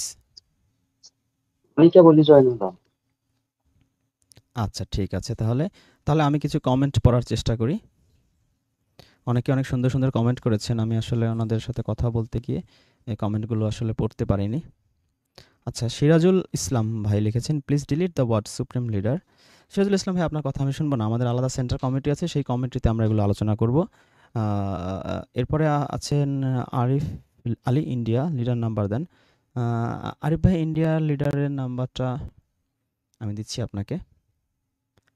ইন্ডিয়াতে হচ্ছেন আমাদের খুব ভালো মানুষ, খুব ভদ্র, সুশিক্ষিত, বিনয়ী। আমার মনে হয় যে ওনার নেতৃত্বে ইন্ডিয়াতে এটা বিপ্লব হলেও হতে পারে। ওনার নাম্বার হচ্ছে +91 62 94 052 675। আমি এখানে কমেন্টে আপনাদের দিয়ে দিচ্ছি। যারা ইন্ডিয়াতে আছেন তারা সবাই ফুরকান ভাইকে একটু সাপোর্ট দিবেন, সহায়তা করবেন, হেল্প করবেন। দেখবেন ইন্ডিয়াতে বাংলাদেশের চেয়ে ভালো কিছু কাজ হবে। আচ্ছা আচ্ছা, যাযাবর ভাই একটা কমেন্ট করেছেন যে ইন্ডিয়া বেস্ট, ভালোভাবেই চলছে অনলি কোরআনের দাওয়াত, রাইট। আরিফ শেখ লিখেছেন কুকুরের মাংস হারাম, সঞ্জিত দলিল দিয়েছে। আচ্ছা, জিসমা সুলতানা, আমাদের অনেক দিনের পরিচিত জিসমা আপু লিখছেন সালামুন আলাইকুম। থ্যাংক ইউ জিসমা আপু, সালামুন আলাইকুম। আরিফ শেখ লিখেছেন লস্ট সঞ্জিত, কোরআন থেকে দলিল দিয়েছে কুকুরের মাংস হারাম। আচ্ছা, সিরাজুল ইসলাম ভাই লিখেছেন প্লিজ, ও আচ্ছা এটা তো পড়েছিলাম। বাবুল ভাই একটা কমেন্ট করেছেন, বনি ইসরায়েলের 9 নম্বর আয়াত, নিশ্চয়ই এ কুরআন এমন একটা পথ দেখায় যা সবচেয়ে সরল, এবং যে মুমিনগণ নেক আমল করে তাদেরকে সুসংবাদ দেয় যে তাদের জন্য রয়েছে মহা পুরস্কার। আমার অনেক ফেভারিট একটা আয়াত। থ্যাংক ইউ বাবুল ভাই। সিরাজুল ইসলাম ভাইয়ের একই কমেন্ট কতবার। আরিফ শেখ ভাই আমি তো সৌদিতে থাকি, কিন্তু আমার বাড়ি গাজীপুর, প্রতিনিধিকে নাম্বার দেন। ভাই গাজীপুর হচ্ছে মোশাররফ ভাই, ওনার নাম্বার গতকালকে পোস্ট আকারে আমি দিয়েছি, ইউটিউব চ্যানেলের পোস্ট সেকশনে গেলে আপনি পাবেন। আর সৌদিতে থাকলে আপনার সৌদি গ্রুপে থাকতে হবে। সৌদিতে আজকে আমরা কথা বলেছি, সৌদিতে যারা আছেন তাদের সাথে আপনি সৌদি আরবের আরব বিশ্বের একটা গ্রুপ আছে আমাদের, হোয়াটসঅ্যাপ গ্রুপ, সেখানে আপনি সংযুক্ত হবেন। তাহলে আরবের যারা আছে তাদের সাথে আপনার একটা সম্পর্ক তৈরি হবে। আপনারা সুখে দুঃখে বিপদে আপদে একে অন্যের পাশে দাঁড়াতে পারবেন। আপনাদের যে কোনো সমস্যায় আপনি আরব বিশ্বের যে লিডার আছে তার শরণাপন্ন হবেন। যে কোনো কাজের সমস্যা, ভিসার সমস্যা, আকামা সমস্যা, যে কোনো কিছুতে ইনশাল্লাহ আপনারা সাপোর্ট পাবেন। তবে ঐক্যবদ্ধ থাকতে হবে সবাইকে। আচ্ছা, জুয়েল ভাই তিনি লিখেছেন যে ভাই লাইভে কিভাবে যোগ দিই। ভাই উপরে একটা কমেন্ট দেওয়া আছে, লাইভের লিঙ্ক, সেখানে যাইতে হবে আপনার। জুয়েল ভাই লিখেছেন ময়মনসিংহ থেকে বলছি। জুয়েল ভাই, ময়মনসিংহ গ্রুপে আপনাকে যাইতে হবে। আব্দুল কালাম লিখেছেন বরিশাল বিভাগের জন্মস্থান, কিন্তু কর্মক্ষেত্রে বরিশালের বাইরে, তাদের সবাইকে বরিশাল বিভাগের গ্রুপে জয়েন হতে অনুরোধ করছি। আমি বরিশাল জেলার সভাপতি আবুল কালাম। আবুল কালাম ভাই, আপনার নাম্বারটা একটু সাথে দিয়ে দেবেন, তাহলে আপনার সাথে সবাই যোগাযোগ করতে পারবে। এমডি ইসাক ভাই লিখেছেন সালামুন আলাইকুম, ধন্যবাদ সবাইকে, আমি বগুড়া থেকে, আমি অলরেডি রাজশাহী বিভাগে যুক্ত আছি। থ্যাংক ইউ ইসাক ভাই। বগুড়া জেলার সভাপতি হচ্ছে আমাদের আকবর ভাই, খুব ভালো মানুষ, খুব ট্যালেন্টেড, আমার খুব পছন্দ হয়েছে ওনাকে। এবং আর সেক্রেটারিতে একটু আগে আপনারা দেখলেন তরিকুল ইসলাম ভাই। আপনি ওনাদের সাথে একটু সবসময় কানেক্টেড থাকবেন, ওনাদের সাথে একটা ভালো সম্পর্ক তৈরি করার চেষ্টা করবেন। আক্তার আলী ভাই লিখেছেন ভাই আমি আপনার নাম্বার দেন, বগুড়া। জি, আপনি পোস্ট সেকশনে গেলে পাবেন মেবি, অথবা না পেলে আমার নাম্বারে নক দিবেন, আমি ওনাদের নাম্বার আপনাকে দিয়ে দেব। আচ্ছা, রাহুল আহমেদ লিখেছেন নাস্তিকদের একটা নতুন শাখা হচ্ছে অনলি কোরআন। এটা ভাই পুরনো ডায়লগ, নতুন কিছু বলেন। আমরা নাস্তিক, আমরা ইহুদি খ্রিস্টান, এগুলো অনেক পুরনো হয়ে গেছে। নতুন ইউনিক কোনো থাকলে বলেন। সাদিয়া আক্তার লিখেছেন ভাই ধন্যবাদ, এগিয়ে যান। Thank you Sadia. রাশিদুল হক ভাই লিখেছেন ভাই কিভাবে লাইভে আসবো। ভাই ওই যে উপরে কমেন্ট আছে সেটা দেখেন। দিনাজপুর ইমেজ লিখেছেন দিনাজপুর জেলার নাম্বার দেন। দিনাজপুর জেলার নাম্বার আমার কাছে এই মুহূর্তে নাই, আপনি দিনাজপুর সংশ্লিষ্ট বিভাগে একটু যোগাযোগ করেন। আচ্ছা, কুড়িগ্রাম বা রংপুর বিভাগে লিডারের নাম্বার দেন। আচ্ছা, আমি আপনাকে রংপুর বিভাগের নাম্বার দিতে পারি। রংপুর বিভাগে হচ্ছে আমাদের জাহিদ ভাই হচ্ছেন ওখানকার লিডার।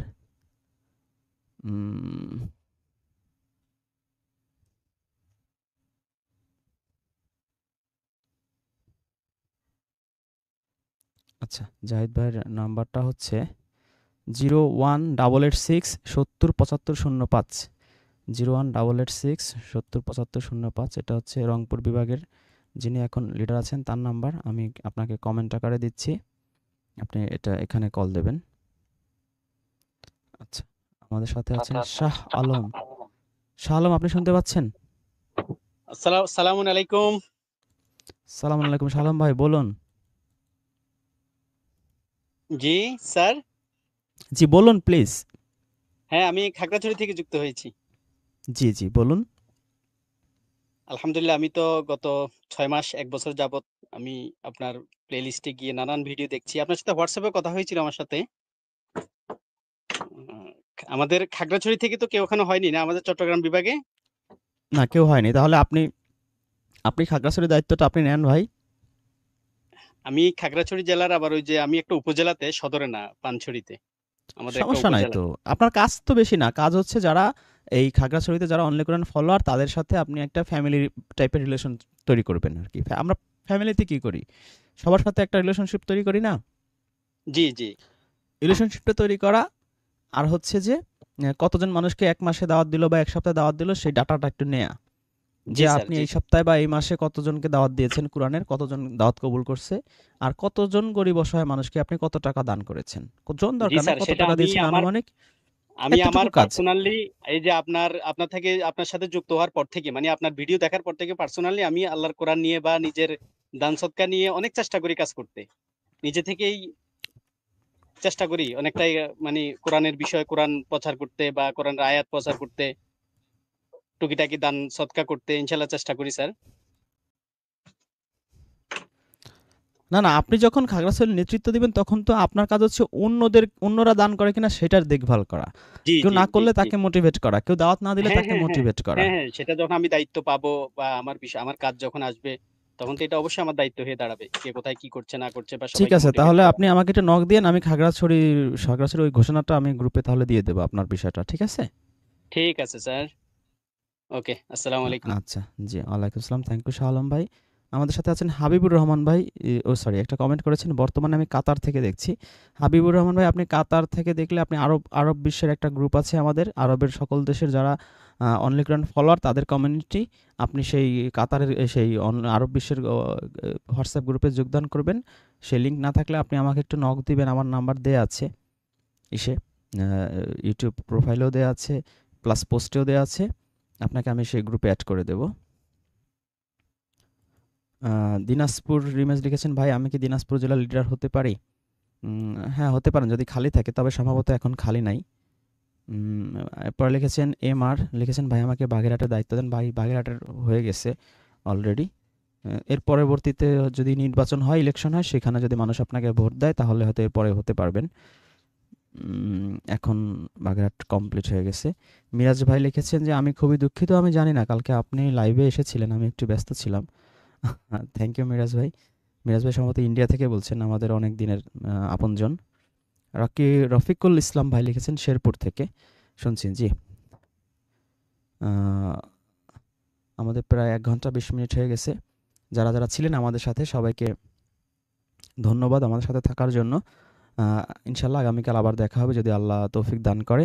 সবাই কোরআন পড়বেন, কোরআনের পাশে থাকবেন, কোরআনের আলো ছড়িয়ে দেওয়ার চেষ্টা করবেন, মানুষের কোরআনের দাওয়াত দিবেন, এবং যদি আল্লাহ আপনাকে তৌফিক দেয়, সামর্থ্য দেয়, আপনার প্রয়োজনীয় অতিরিক্ত সম্পদ গরিব দুঃখী অসহায় আত্মীয়স্বজন এতিম মিসকিন এদেরকে দান করার চেষ্টা করবেন। এর মাধ্যমে জাকাত হওয়ার চেষ্টা করবেন, আত্মশুদ্ধি অর্জনের চেষ্টা করবেন এবং আমলে সলেহা করবেন। যেই খারাপ কাজগুলো আপনি করেন সেই কর্মগুলো আপনি সংশোধন করবেন, ছেড়ে দিবেন। ঘুষ খেলে ঘুষ খাওয়া ছেড়ে দিবেন, সুদ খেলে সুদ খাওয়া ছেড়ে দিবেন, মানুষের জমি ঠকিয়ে খেলে সেটা ছেড়ে দিবেন, মাপে কম দিলে সেটা ছেড়ে দিবেন, পচা মাছ বিক্রি করলে সেটাও ছেড়ে দিবেন। যত খারাপ কাজ আছে এই কর্মটাকে সংশোধন করতে হবে, দিয়ে ভালো কাজ করতে হবে। সবাই ভালো থাকবেন।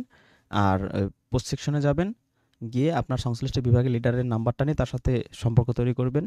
আমি ডিসেন্ট্রালাইজ করতে চাচ্ছি আর কি, যে সব জেলায় সব বিভাগে একজন রেজন তৈরি হবে। তারা আমি যে কাজটা করি সেম কাজটা তার জেলায় করবে, তার জেলায় সেই হবে আরেকজন রিজওয়ান। যেন আমি মরে গেলেও যেন এই দাওয়াতের কাজটা, এই অনলি কোরআনের আলোটা যেন চলতে থাকে। এবং আমি জানি যে খুব বেশি দিন বাঁচবো না, মানুষ মেরে ফেলবে, তো এই জন্য এই কাজটা খুব দ্রুত করা দরকার আমার। সবাই ভালো থাকবেন। সালামুন আলাইকুম।